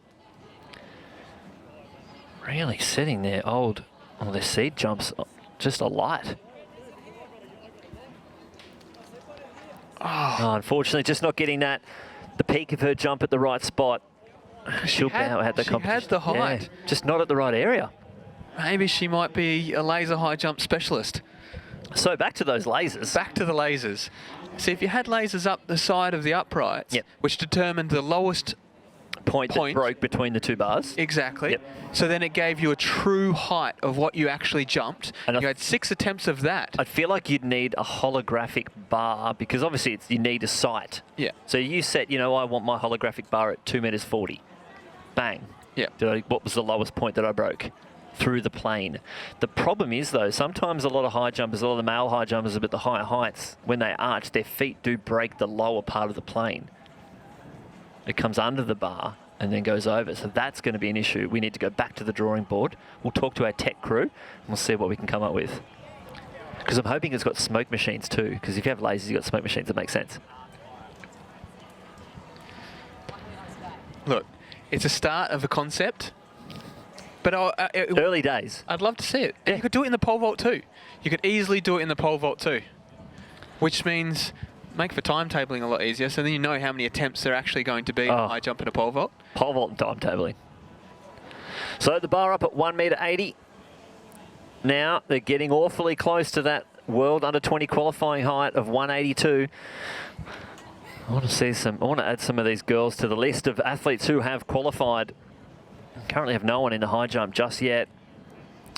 But the next event on the track, and actually the last track event for this morning program, it is the under 16 2,000 metre steeplechase. James Lemon of the ACT, Isaac Shaw, New South Wales, Owen Hurley, WA, Andrew Laycock, New South Wales, Joseph Saunders, Queensland, Nick Holmes, WA, Finn Dundon, New South Wales, Zane Pearce, Queensland, Alexander Quah from Tasmania, Ethan Grills from Victoria, Lachlan McEwer, Queensland, Benjamin Lambert, Queensland, and Jonathan Meeker, New South Wales.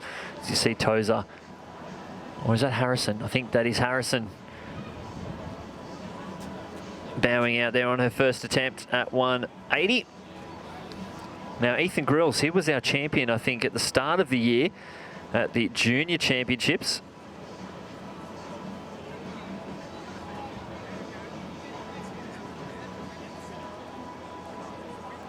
Ladies and gentlemen, time now for the next medal presentation. We'll see who's next. We're panning out to try and catch a jumper at the back. It looks like Tozer.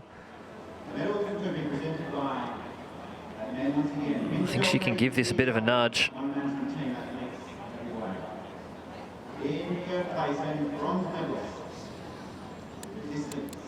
Oh, gets the height again, just couldn't get the legs over. Probably too close.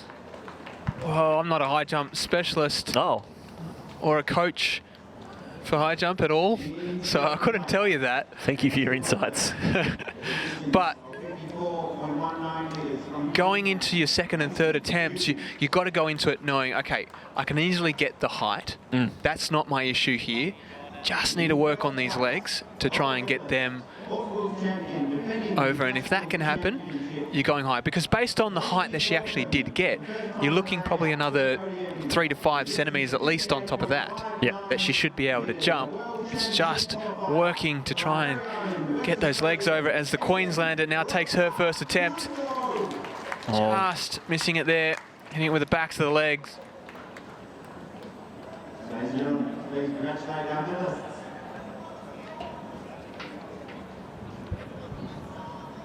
So Moss has jumped 182 before. So she is an athlete that's gone over that 180 mark. And based on C, she was the only one, as we are underway now in this under 16 steeplechase. 1.80 metre Moss. Let's see what she can do here, ladies and gentlemen. Some quick pace in the early stages, stringing out that field already, coming into the first water jump. And no surprise there, seeing Grills, Victorian, straight to the front. Doesn't want to mess about in this one. We saw him at juniors. And he's out here in the lead as the rest of the field within 250 metres.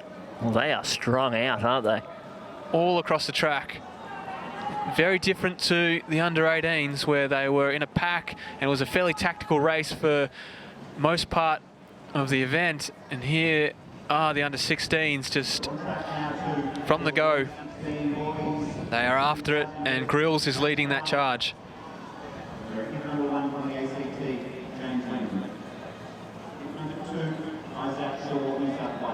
So just sitting on Grills' shoulder is Laycock from New South Wales. And then we go back to the Queenslander in Lambert.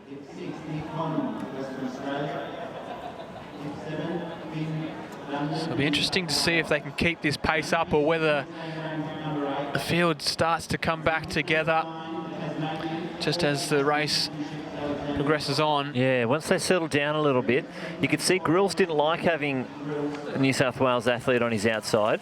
He wanted to stay in front. It's one of those things, it's psychologically, sometimes you like to always have that one up on your other competitors. And just the way you run too, if you like running free and not having to worry about anyone in front of you or hitting strides, you know, you just want, if he's always training in like this out in front, it's what he feels comfortable with. So it's probably a good tactic for Laycock to sit on him and try and go with him and maybe throw him off his rhythm. Obviously, if he wants to lead, well, maybe I want to put him off and try and get in front if you can. That's the hardest bit. And there's so many factors when it comes to a tactical race and things you can do to try and, as much as you need to run your own race, there's other things you can do to try and put off other athletes in the field. And interesting haircut there from Laycock. Well, it is a fast cut. You know, it's probably prepped for all schools. Yep. He started at the front, forgot the back. Ran out of razors. The battery ran out on the clippers. Fair enough. It happens. As we see Grills still leading this race. And now he's got a couple of body lengths between himself and Laycock. There's Lambert and also a Tasmanian getting quiet. So the bright orange spikes of Grills. Laycock is still there. Grills can't shake him. Oh, Qua making that big move. The Tasmanian, he was probably left behind a little bit when the speed at the start opened up. He was kind of mid-pack, but he's worked his way through. He's up in the bronze medal position.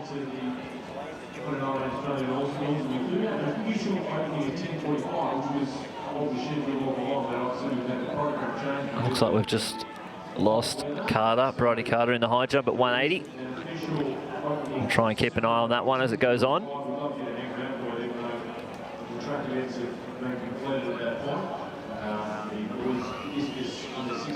So coming up to 600 to go here in this steeplechase. Probably say Qua is the only one that could challenge Grills and Laycock for this gold medal. Grills is still looking the stronger athlete, but he hasn't been able to shake Laycock at any point in this race, and Laycock's still hanging on there. So wait to see what Laycock's saved in the tank for the last 400. The Tasmanian's really still there. The gap's not too big. Lambert's starting to drop back now, so you'd probably say he's out of the hunt for the gold medal, but still in contention for that bronze. How much energy has Grills spent trying to stay at the front of this pack? Well, and you can see as they come into the home straight, look at that blue flag on the left. That is getting buffed. Oh, that wind. And they get the bell there, 4:51. And he's opened up that gap. He's kept something else in the tank, Grills.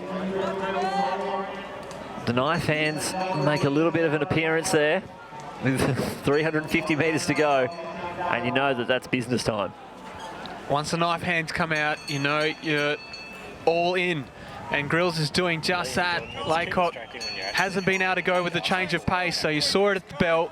Grills really put the hammer down and lifted the intensity. Laycock had a bit of a look around at the bell, so you could tell he was starting to struggle a little bit, but he's still got a significant gap over Qua from Tasmania. But Grills is running away with this one. No one's going to catch him from here. He's got 2 steeples left to get over, one of them being a water jump, and he's cleanly over that one. So he'll come into the straight. He'll look up. He'll have to be careful not getting too close to those cones. He's also got her left shoelaces a little bit undone. So there'll be officials on there who'll be keeping a keen eye on that one. But hopefully all is good as we see Grills go over the final steeple.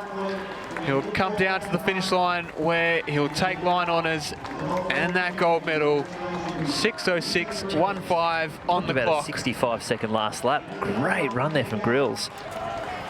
As we see Laycock come across the line now, he'll take the silver, and Qua from Tasmania will be our bronze medalist.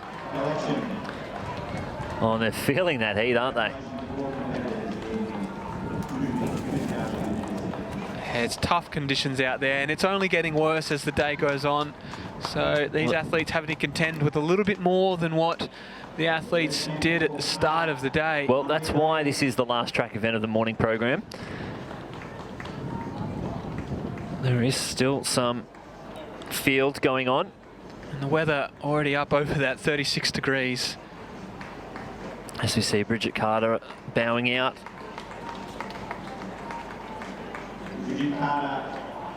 So, looks like the bar will have a Western Australian on her final attempt at 180, but then we get to the business height. World Junior Qualifier, 182. That's what we want to see.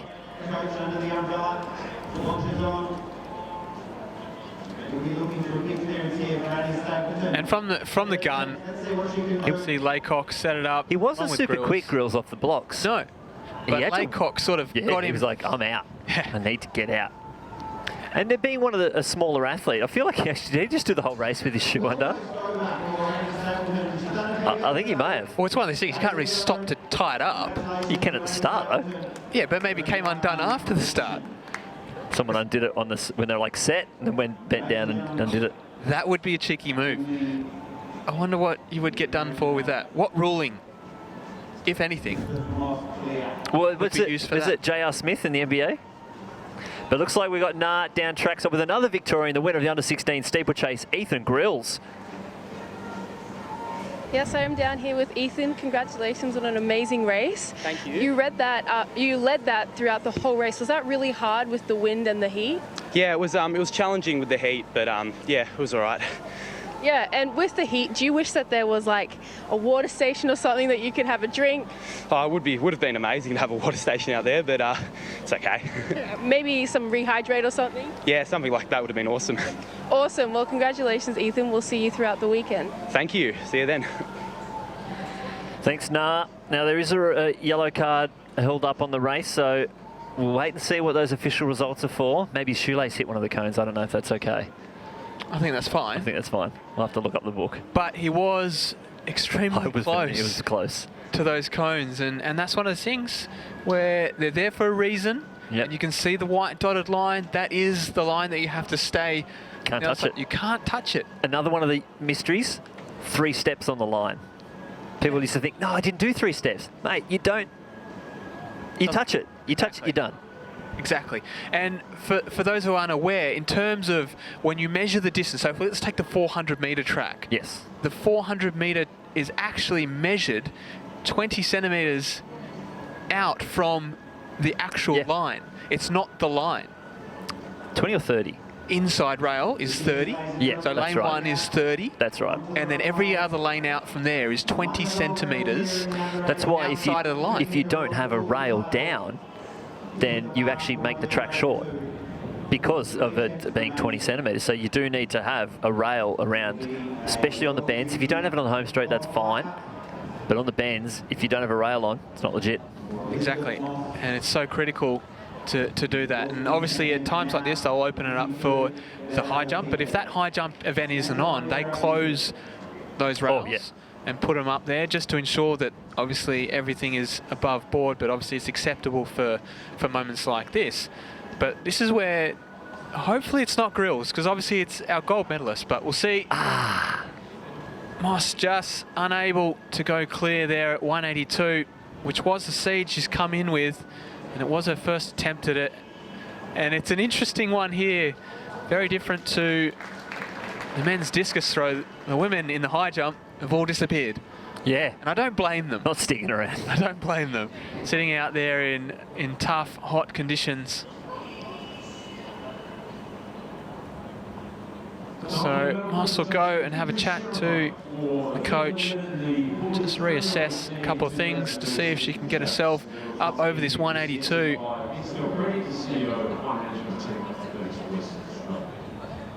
In third place, the bronze medalist in a time of 5:58.15 from Western Australia, Marco Jensen and Ringo. But as we said, that was our... We've got one more... No, that was our last track event for this morning's session. As we see the Powerup discus throw here. And first place, the gold medalist in a time of 5:55.74 from Victoria, Harry Sharp. And this is Lang from Western Australia.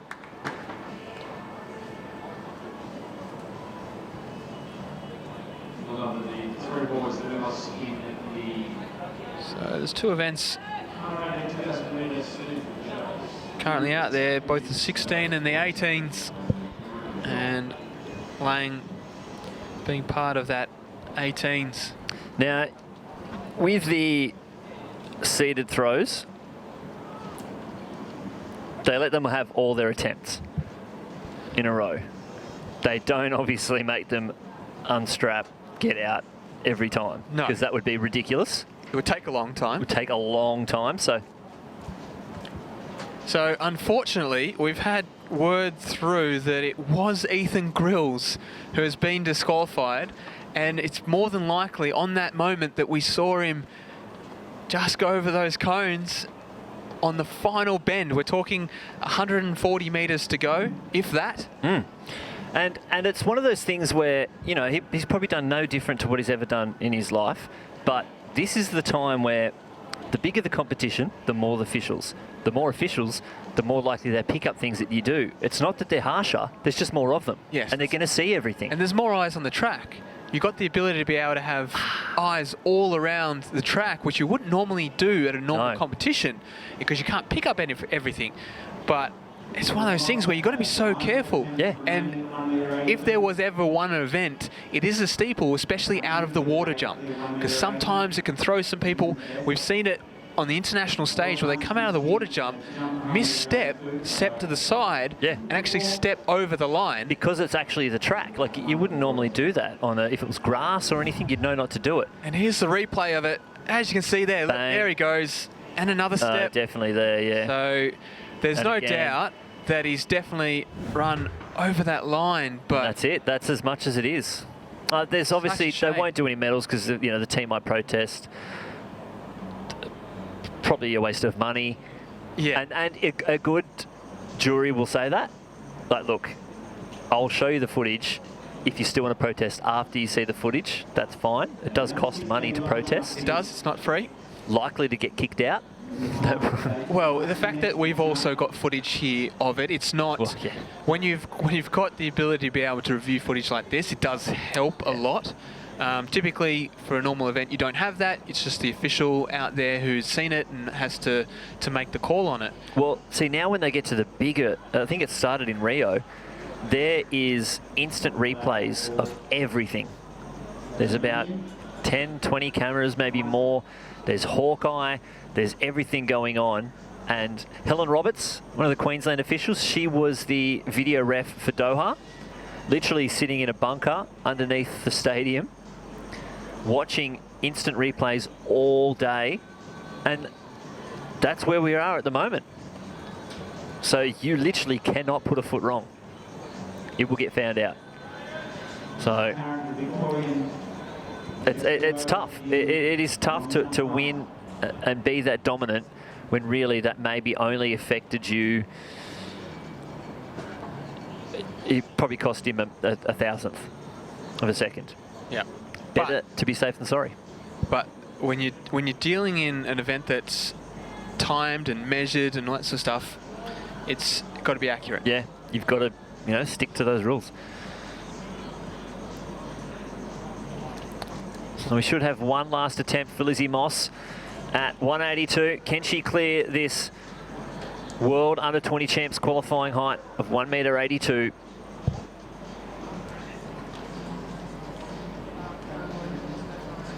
Tough to spend a long time out in this heat. The high jump did start at 1.45 metres. She's been there a while. It is now the hottest part of the day. Already won the gold medal here. The All School champion. Looking for a clearance.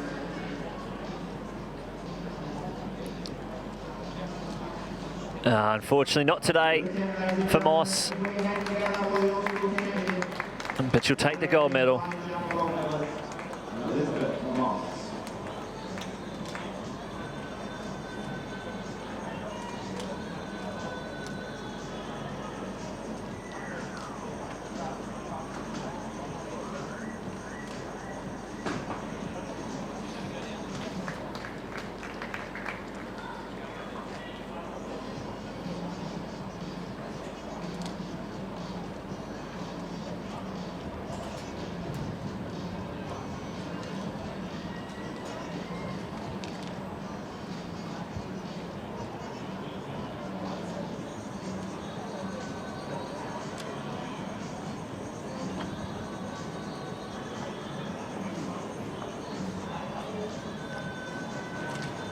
So Lang still in the circle. They do give them a little bit more recovery between throws. It's not just bang, bang, bang, all your throws done. Obviously, you wouldn't do that in a able-bodied competition where you would come in and out. It is a tough one, though. So if you're throwing down the order, you have to actually sit out there for a significant you actually amount aren't of throwing time for a while. Yeah. Before you actually get to throw. So if you're last, that's a long time you're out there before you actually get to have your throw. And they do get, once they get in the chair, they do get the ability to have warm-up throws as well. So it's not like the first throw in the seat is the first one that'll be counted. They will have time.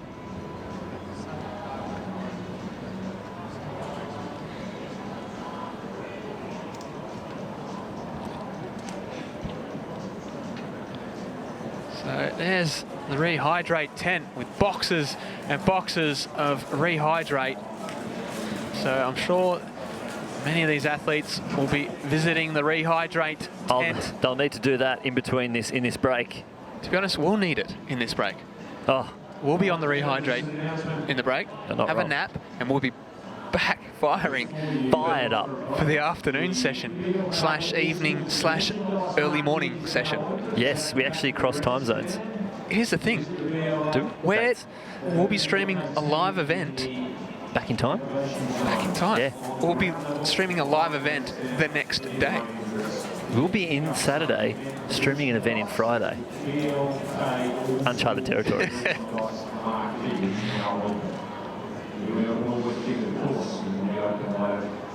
This afternoon when we recommence proceedings. Although we've still got a couple of events going, we've got a field event happening down there at the southern end of the stadium. And also, Athletics Australia's official sports group partner, Rehydrate, is giving away free samples now in You can see the shop getting a lot of visits when it's a bit quiet on the Friday morning. Athletics Australia's official sports group partner, Rehydrate, giving away free samples in the activation zone. Head down there and make sure you hydrate before and after your events. And remember, about 28 minutes away from the official opening ceremony. Again, sincere apologies for the topic of that. You can see Ron Richter looks like he's out on the disc. That's Eddie Fabian, one of our officials. It's Corey Crombie getting warmed up. He's a T54 athlete. The official opening ceremony of the 2019 Australian All Schools Championships here in Perth.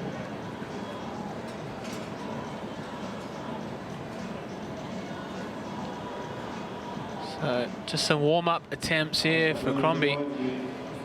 Competition here, day one. Review. And then you will highlight start these championships. So obviously, we've spoken about the athletes having to deal with the heat, but on top of that, some of these people out here in the sector are out here a lot longer than a lot of the athletes. They're out in the sun.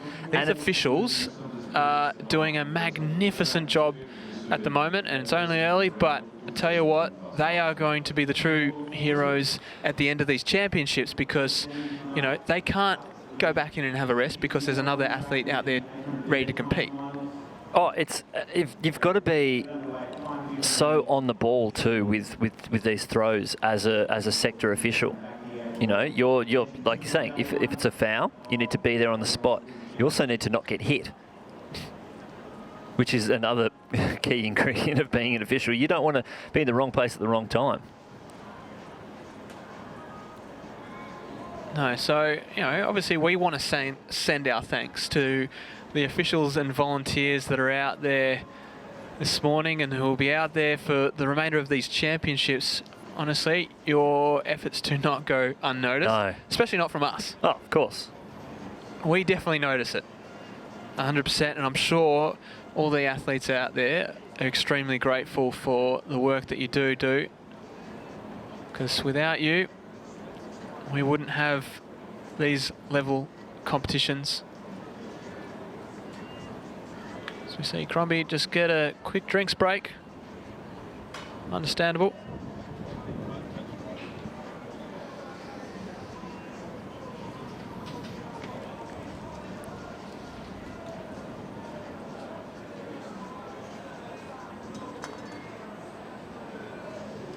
As he gets set for his next throw.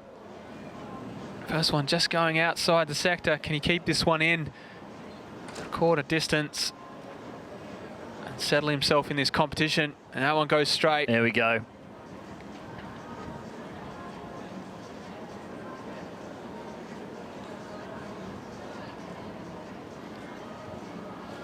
So there's the other athletes just waiting under the tent for their turn to compete. So we will see some athletes seated in this event, and obviously other athletes will do it from a standing position. So they would just be getting all the seated throws out, not out of the way, but at the start of the program.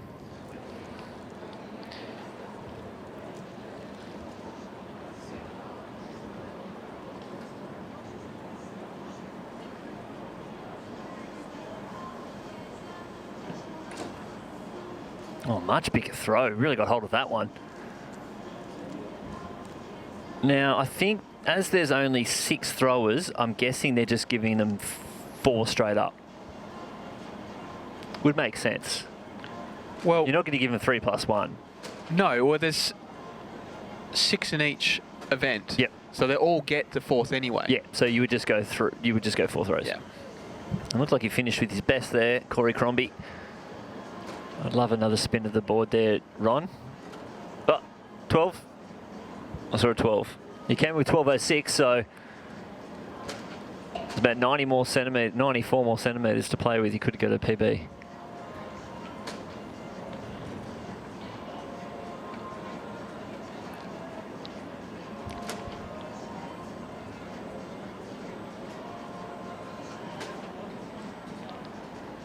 So Moose will be the next into the seat. I'm not sure which way they're really going with the with this order. We had Lang, who's at 4th on our sheets, then Crombie was 5th, and then back to Ethan Moose, who's 3rd.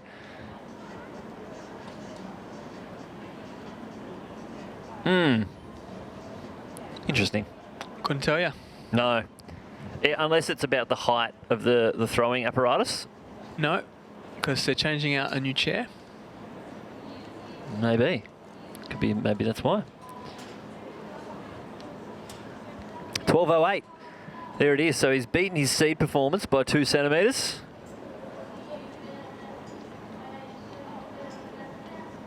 And yeah, that's definitely not Ron. So no wonder he didn't turn that board around for me. Ron, if you're listening, I'm sure you would have turned it if you could. If you were there. He may still be on holidays. Look at that little rail shot. I love it. Ron and Jeanette love to get about these days. They do. They go travelling. They make us all very, very jealous. But Railcam bringing us some great shots. Wouldn't it be great to get a camera that could just strap onto the rail and ride around and follow them? Or would find itself in a bit of strife around the high jump where the rail ceases to exist. Derailed. But very quiet. Looks like there might have been some kind of presentation out the front of the home straight there.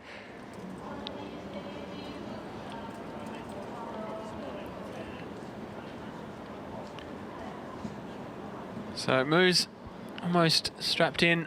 He'll be able to complete his attempts. As we said, he'll get some practice throws to start with. He won't be forced straight into his first legitimate attempt. I like how the officials have also spelt disc on the scoreboard. Ingenuity. Yeah. Obviously possible with discus. Not all events are possible.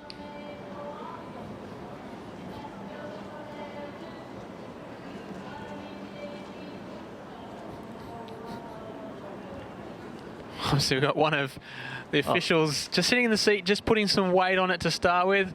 I believe that's actually June Streeter out there sitting on the seat. Not a late entry? No, not a late entry. Okay. We've had them. It's just that when you're tying down the chair, you do need weight on the chair. Yeah, I understand. To be able to fix it into position. Yeah, otherwise you are pulling it around. Doesn't even look like there is a spare centimetre of shade under those two tents. But this is currently the only event happening right now at Western Australian Athletics Stadium. So this will be the last and final event before we head on our break to go off and have our nap, rehydrate. Possibly a bit of lunch. Bit of lunch. Honestly, the time zone's already thrown me. I'm looking out there because I'm running off Perth time zones, and it's what? 10:25 over there, and I'm thinking, oh, it's nowhere near lunchtime. Like, sweet. No, it's 1:25 here. I don't know what's happening, and I'm not even there. I'm getting jet lagged watching a TV. It's interesting because yeah, it's very interesting.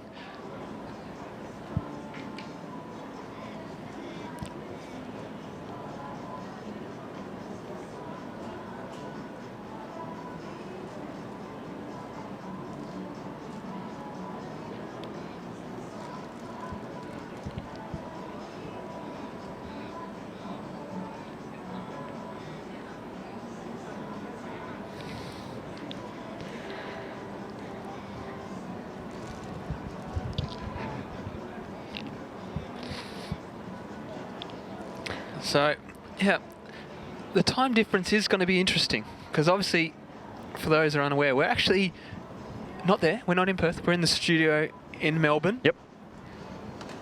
Bringing this to you. So, Nah is on site. Nah's on site. Doing an excellent job. Was lucky enough to make the trip to Perth. Part-time sideline interviewer, part-time fly swatter. Yep. I'm sure Tourism WA will get a hold of her and take her out on a bit of a trip. Currently fighting for every centimetre of shade herself. No, I think you should go get a towel. Really cover up. So while Ethan gets strapped into the chair, let's have a few short words about Tourism WA.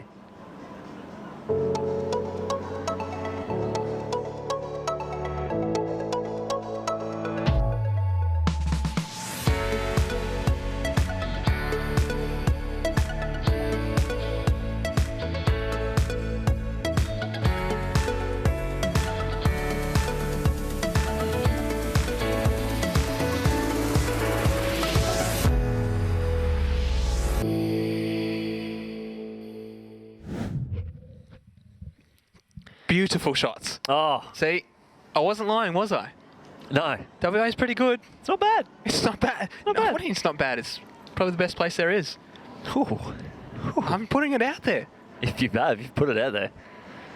Look, for anyone who's been to the southwest of WA, or even You're really the pushing the north coast, Hey, Exmouth, that's basically all Broome, coast, isn't it? all of it. Yeah, or everyone just lives on the coast. Ah. Not much is inland. Oh, ouch. Well, no, it's just the way it is. No, it is. You drive Basically an hour all of in Australia anyway. hour in from the coast. Yep. And you're You're on the Nullarbor. you're in country. Yeah. You're definitely in country. There's no 3-hour drive inland to get somewhere. If anyone goes inland, it's to Kalgoorlie, which is about 5.5 to 6. So you got to go real deep inland. Yeah. Yep. Yeah. But if you go an hour and a half in, you're hitting places like Northam, which are nice places. But most of it is on the west coast of the Ranges. And keep to the left. Yeah. everyone, I don't blame them. When a coastline like that, why would you Oh, want it to live is stunning. too It far is. away from it? If you do have a chance, maybe in this 5-hour break, if you're over there, hop in the car. Head down to City Beach. If you're going down, I know it's going to be weird for the East Coasters, but if you're going south, keep the beach to the right. And if you're going north, keep the beach to the left. That's just the easy one to do it, because normally on the other side it's the opposite. Yep. So if you're going south, head down to Cottesloe. It's not too far from the stadium, actually. Probably only a 10-minute drive. And if you go only 5 minutes up the road from the stadium, you'll hit City Beach, which is definitely a favourite. Magnificent beach and coastline. If you've travelled with your dog, just go a little bit further north, another 5 minutes north, and you can find the dog beach just before Scarborough. A lot of the teams are staying around Scarborough area. Yep. I know New South Wales is just off Kings Park, I think. They are. They're at the UWA Uni. Yes. Staying at Trinity College. So that Kings Park area, another magnificent area. It's strange to see such a large bush parkland area as good as Kings Park so close to the CBD. Oh, it's delicious. And the views that you've got from Kings Park, looking over the city. It's fit for a king. Fit for anyone. As we see Moose just a couple of warm-up throws. almost ready to get stuck into his real attempts. But tell you what, if anyone's got any WO questions, shoot them in. Yeah, look, we'll we're ready to answer them. We'll answer them. You want some recommendations? We'll answer them too. Yeah. Where do you want to go? What do you want to eat? Go for dinner? Dinner spots? Where was that burger place that we went to? Before the Jandakot Airport. Oh, that classic.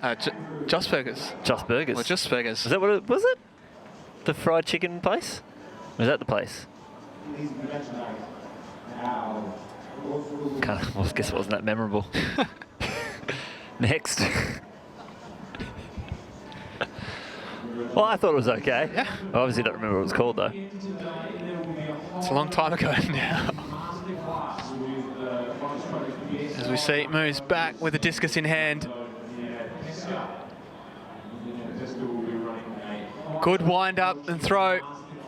And this will be his first legal. I'll mark the spot on the ground, stick the prism in.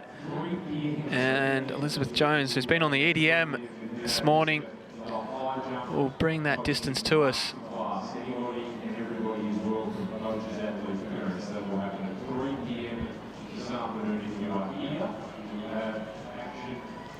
But if you want a spot of shopping, not too far away, 10 minutes down the road, there's 5 minutes down, there's Powerup Forum. If you go a little bit further, there's Claremont Quarter. Oh, the Quarter. The Quarter. One of the nicest. It's got to be in the running for the nicest boutique shopping centre going. Come on. Go. Yeah, I have been there. It's not bad. Moo's getting a further one out there. He's come in with a 742 as his seed throw. Definitely think he's taking that one out.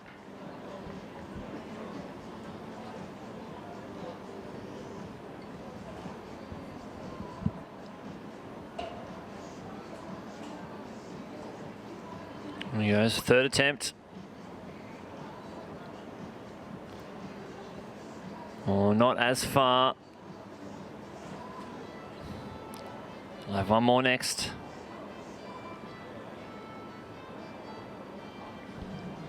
So, Nas come through with a question, wants to know where the best pizza is. Well, off you go. Well, so for me, Allegro's. Stirling Highway, Claremont. And I'll put it to you, the gluten-free base, the best I've ever had. Well, so for anyone out there who's gluten-free, honestly, I don't know. There's more and more gluten-free people these days.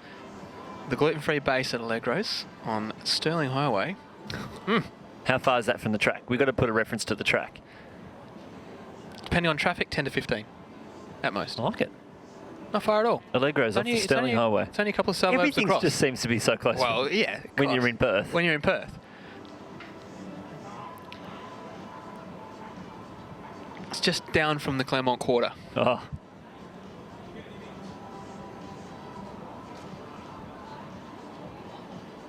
Another good throw out there by Moose. And that should be his 4 throws wrapped up. So what about, you know, we're talking 10 to 15 minutes, but what about a day trip? If you want to go on a day trip. If you got a day, you know, some of these athletes, you know, they've got to leave on Sunday, but if they've competed today already, what do they do on Saturday? Well, there's plenty of things to do. Well, depends what you like. You know, you can go up to the ranges. There's some beautiful views and spots up there. Look back on the city. If you want to stay around the city, Kings Park, fantastic thing to go and see. The zoo there is actually really great. Go there. The new Optus Stadium. Well, a lot of things going on there. Let's have a look. Maybe there's an event.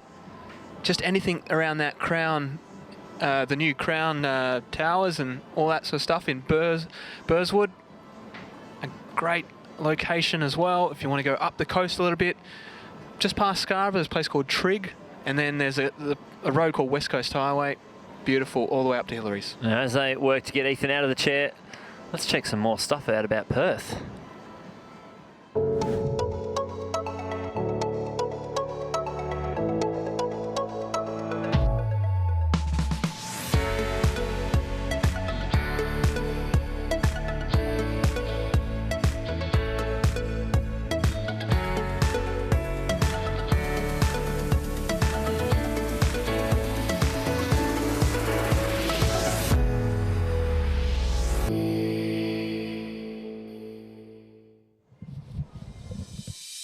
At Coles, we're proud to be a major partner of Athletics Australia and Little Athletics Australia. To celebrate the partnership, we're donating millions of bananas to Aussie athletes and providing equipment grants to Little Athletics centres across the country.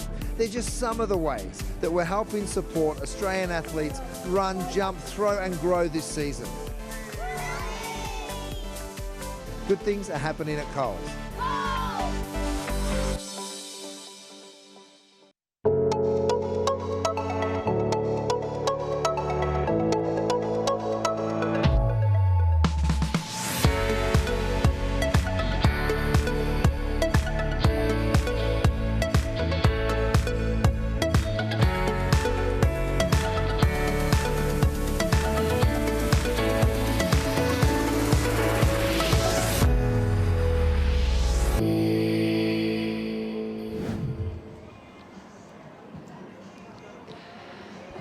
Well, Ben Offerins, you nailed it. Man on the ground, Ben Groff, checked the time from WA Athletics Stadium to Allegro's. A couple of different directions, depending on traffic. You did say 10 to 15 minutes. 12. Both versions, so you absolutely nailed it there. Look, I've been a few times, and I've travelled from the stadium there a number of times as well. So it's not my first, but yeah, we saw some brilliant footage there of some of those locations in WA, and we'll go through some of those, but in the circles, Dupree's from Queensland. We just saw Trinity Saraggio from Northern Territory. Dupree's gets one out there. Now, we did mention Cottesloe Beach. It's where my granddad was born. There you go. And I have spent a bit of time at Cottesloe. You have a connection. Yep. Scarborough seems to be where I've probably spent the most time at the beaches, just where the accommodation's normally been for either Perry Lakes or here. And I did spend a bit of time out on the islands. Yep. Out at Roddy. Did a bicycle tour of Rottnest. It's a nice ride around Rottnest, isn't it? Fed a quokka with my mouth. Yeah? Yep. It's the thing to do now. Everyone loves the quokkas. Oh, mate, I feel like the amount of selfies that are going to come out of this after all schools with quokka selfies. Yeah. ridiculous. Malachi Canning now back into the circle.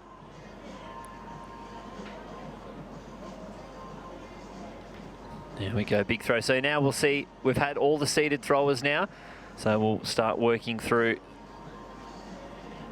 the ambulant athletes.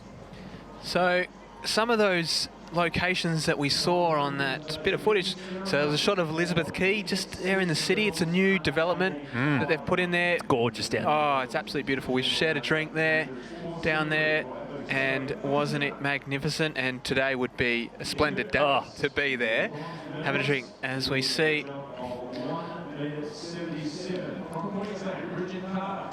But Mendonça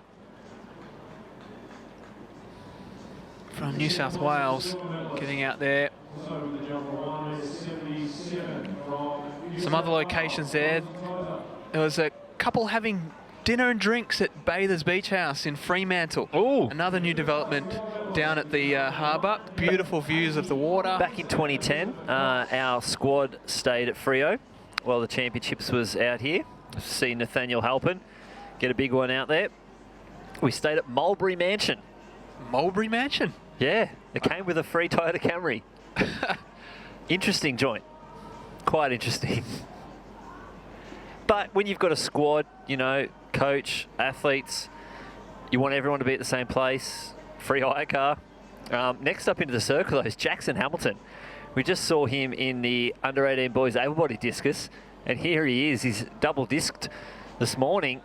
That was going to be a foul, though. He did step out of the circle at the front. Neglecting to put a few extra distance markers out there, unfortunately. So it would have been a guess. Even when there were distance markers, we didn't know how far it was. Yep.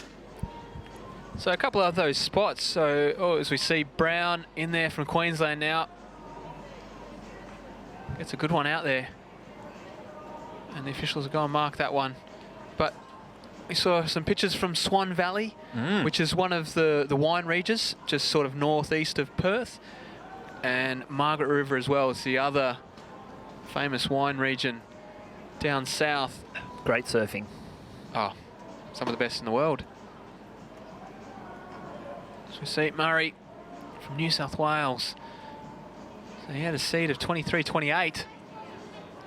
It's getting close to that mark. So there are only 3 athletes left to throw in the under-18s. Looks like as Ethan moves, Jackson Lang and Corey Crombie have already thrown. And in the under-16s, Michael McDonald has already thrown as well. So 1, 2, 3, 4, 5, 8 athletes competing in these next few rounds. As we see, it's usually a rare occurrence to see a Northern Territory athlete down here for the All Schools, but there's Trinity Siraggio.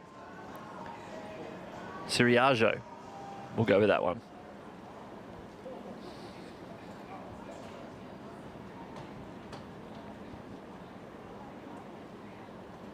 Ladies and gentlemen, boys and girls. Oh, so just coming out of the hand quite early there. But they'll still get a few more attempts in this competition.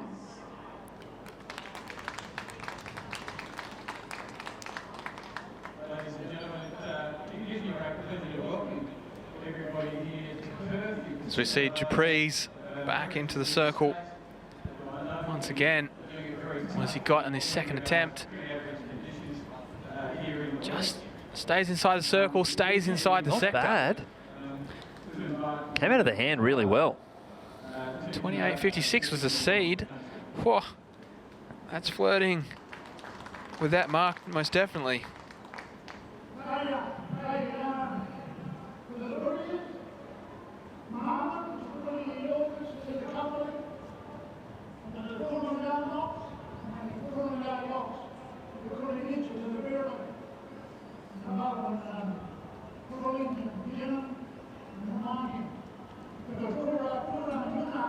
Malachi Canning now into the circle. Getting it out there nice and flat. Plenty of effort behind it though.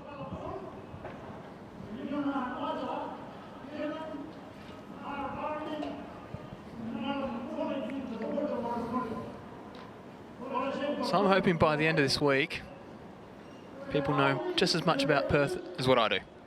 Well, they've really then, got to absorb it. When they decide to go to Perth, they're fully educated on exactly what to do, where to go, what to see.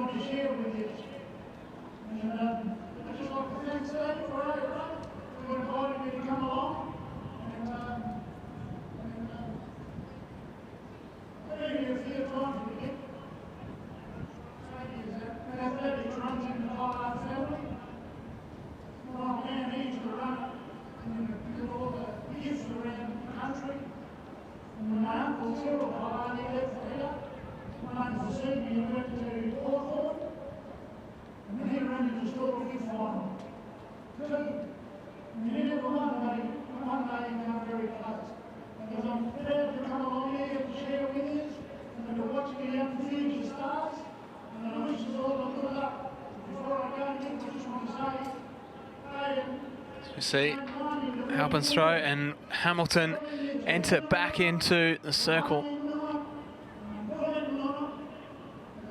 As we said, we saw him earlier in the able-bodied under-18s, and here he is in the para under-18s.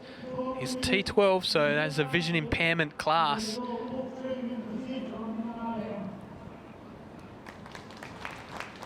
He's out here showing his class in the circle. Oh, massive throw. It's got to be a tough day for him too. First event and last event of the championships. To be there all day, try and keep fired up. Now, if anyone does find their way down to the southwest of WA, I'm going to put it out there now. I have no affiliation with this place, but Yellingup Woodfire Bakery, sorry, bakes the best bread. The best. As we see Brown get another one out there. How far would you say that bakery was from? From where? From the athletics track. From the athletics track. All right, let's go. 2:53. 2 hours? Yeah. What was it called? Yellingup Woodfire Bakery. Yellingup? Yep.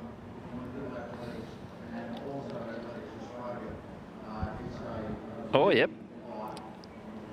Okay. Wood-fired bakery. 2 hours, 53 minutes. Oh, hang on, that's walking.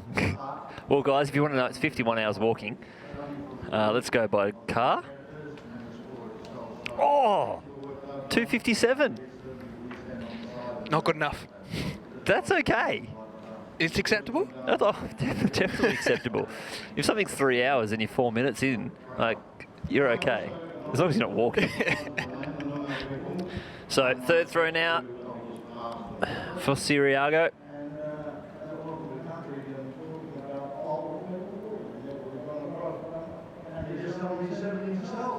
Oh, I'd be much more happy with that one. Gripped it a little bit too long on the previous throw. He's coming with a 17.69 C throw. I think he's definitely exceeded that. He was able to stay in the circle that time, so he'll be happy with that.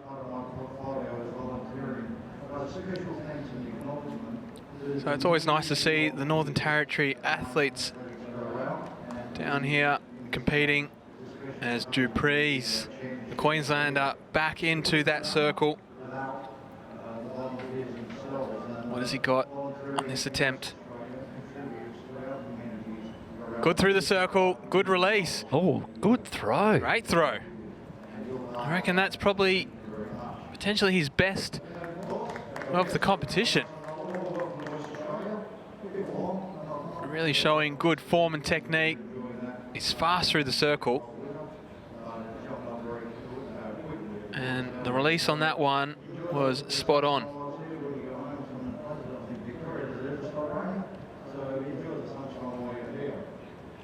It's a privilege to be here to officially welcome you all to the Western Australian Athletics Stadium for what will surely be a terrific few days of competition. Canning, probably just a little bit too low there for the New South Wales athlete. And we'll see Mendonça come in next.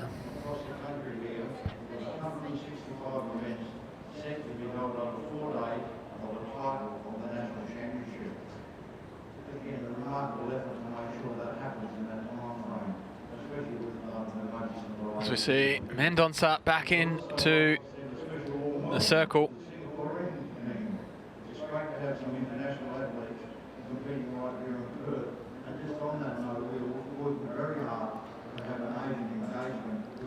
Good wind up and release.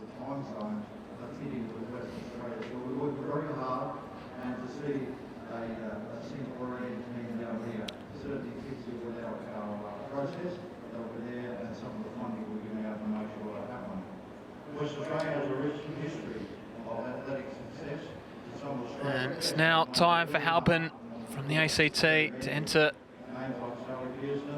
back into the circle. 34.48 was that seed coming in. Was the ACT athlete got in this throw. Gets some good height. The release probably wasn't spot on. Had a bit of a flappy duck in that one. If you're wondering where we got the term from flappy duck, Julian Ruck. That's where I first heard it. He took us through a few terms. So the flappy duck is where it comes out wobbling, so it looks like it's, you know, flapping its wings. A high five is where it comes out instead of a horizontal plane, it comes out almost face first. That's a high five. And if it goes into the ground, I do remember the reason why we were introduced this to was I used to love it when the discus stuck in the ground. I thought it was the best. And he said, Julian was like, that's referred to as a tombstone. And you actually don't want that because it means it's coming down vertically. And although it looks awesome, it's never led to a good throw. It's great for the officials. Discus is one of the hardest events to mark. You're basically looking for bent grass. Yeah. But if it tombstones, well, you're in luck. Big wind up there from Brown. We've taken this opportunity to and use this event to. We should see Cameron Murray come into the circle, and they'll have one more throw left. Athletics WA can make to members, and this year we've been fortunate enough to be able to award 4 large memberships to long-standing and outstanding officials and administrators of our sport. And if I could ask them to come. So the New South Welshman, Murray. Those presentations, Marion Buchanan. Once again in the circle. Marie Fitzsimmons. Another good throw there from Murray. Again, getting out near that seed performance of 23.28. Ladies and gentlemen, these individuals have all contributed, in some cases, well in excess of 15 years to service as an administrator or official of our sport. And we thought, the board thought... As we see Sariago from the Northern Territory. So can I ask you to congratulate... This will be their last attempts. We haven't seen many Northern Territory athletes out there yet. There's only a few here competing at these championships. But Sariago is definitely flying the flag for our Northern Territory.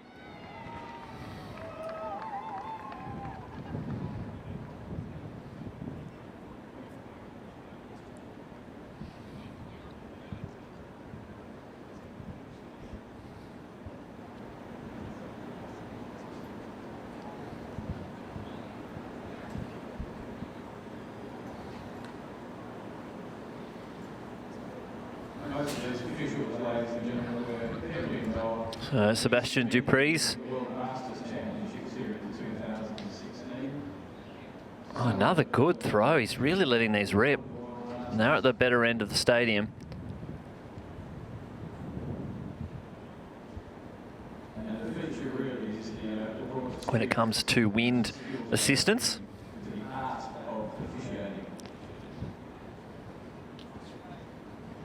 Once again, a round of applause, thanks, ladies and gentlemen. And that concludes the outings of the afternoon. So I invite you to enjoy some of the hospitality that you might find at the back of the stand. Think of the So, this is Malachi Canning on his final throw, the F20 athlete.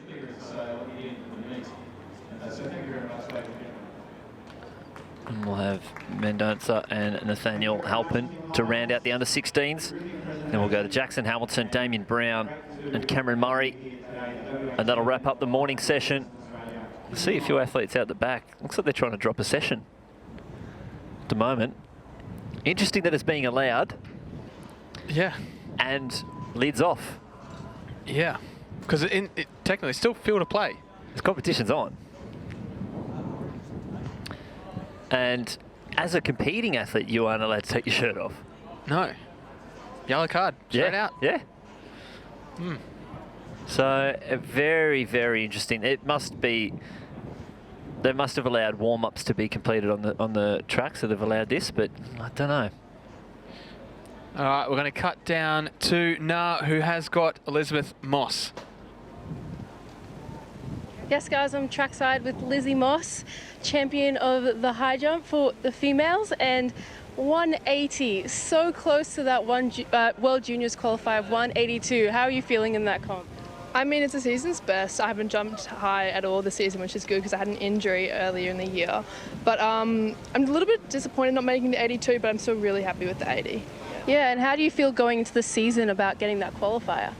My performance today has really kind of boosted my, excitement to try and get that qualifier at the Nationals at the start of next year.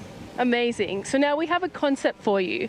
High jumping, but with a laser, so it gets your highest point. What do you think about that? My friends and I were talking about that at the comp a couple of weeks ago. I thought it'd be cool. Like, I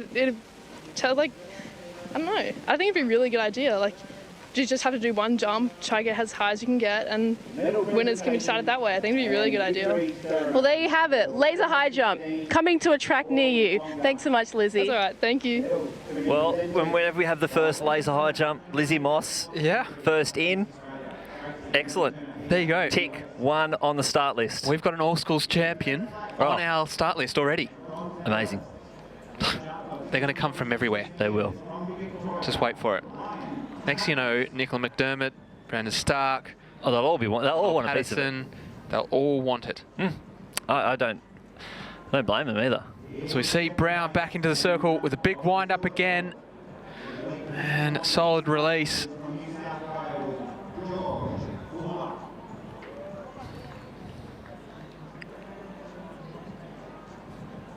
And in first place, all-school champion and gold medalist, usually 56.75 metres. So this will be the final throw here of the competition. Cameron Murray, F37 athlete from New South Wales, to round out not just this competition but the morning session on day 1 here, the 2019 Australian All Schools Championships, live from Perth. And there it is, another big throw from the New South Welshman.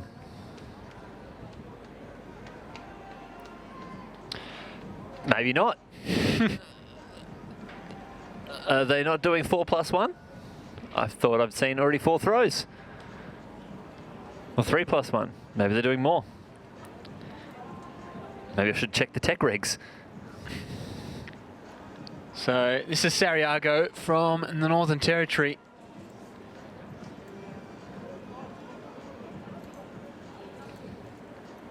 Unfortunately, just not getting the release right on that one.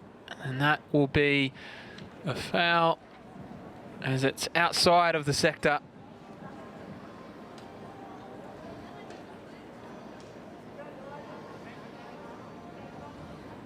As Dupree's will enter the circle.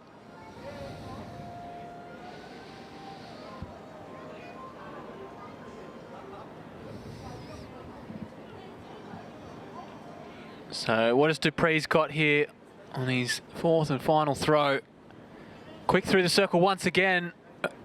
Good release. Beautiful release. All is very consistent with the way he kicks that discus out of the hand.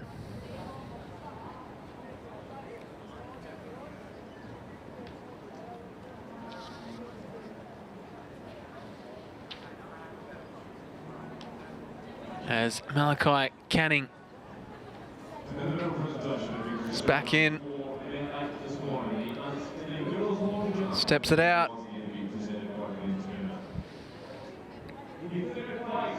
Good spin, good release, and another good throw by Canning.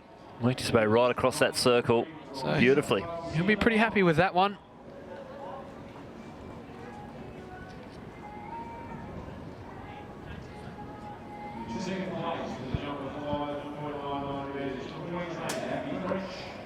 It's Mendonça.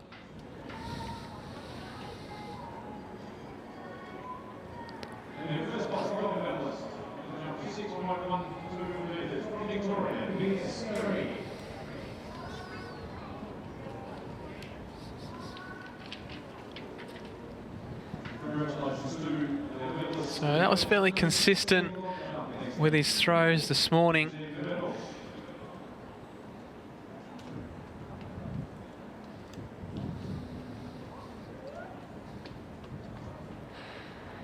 As Halpin enters the circle once more, and you would say this will probably wrap up the under-16s event.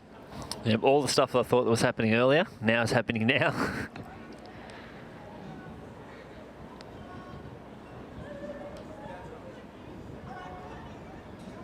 Oh, great spin. Excellent to stay inside the circle, but unfortunately the disc lands out of the sector. Hell of a foul on that final attempt.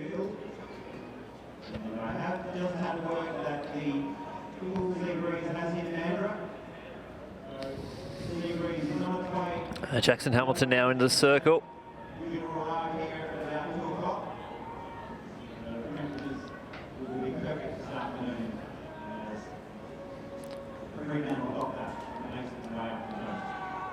It's had a big scream and he's kept that one in the sector.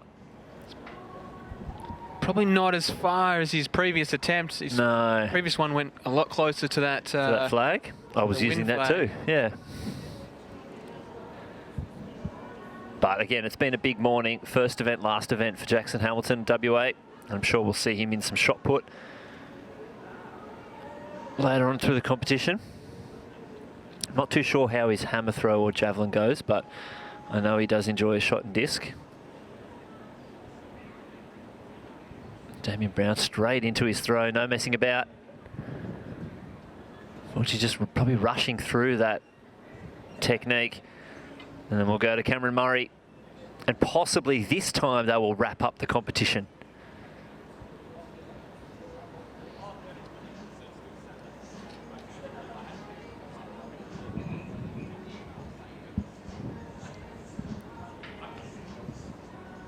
I think you're going to be right this time. I hope so. I just think. I have a feeling. Intuition. What's Seragio doing? Is he going to step out there with a discus again? And threw me under the bus last time. Need to learn to count to 4. Oh, good wind up there from Murray. And he's put that one out.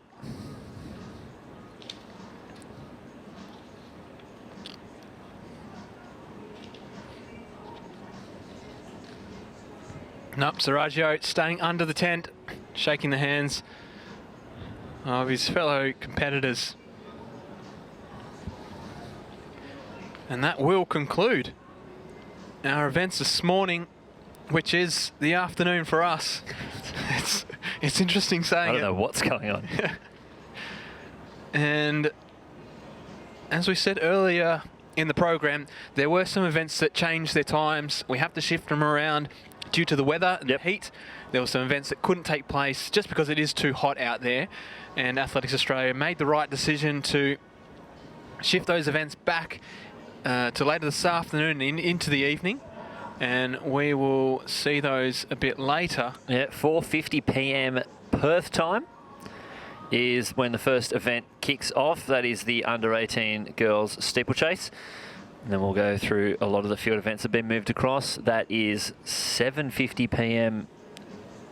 our time in Melbourne. So after dinner. It is 6:50 p.m. Queensland time.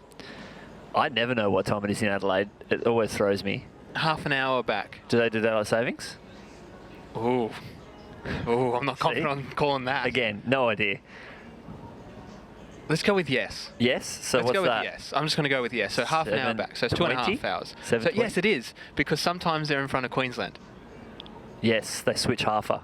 Yeah. Yeah. All right, so you got that. And then we go till 1 a.m. 1 a.m. The midnight stream. Oh, I like it. It's a nice sound to it, isn't it? It is.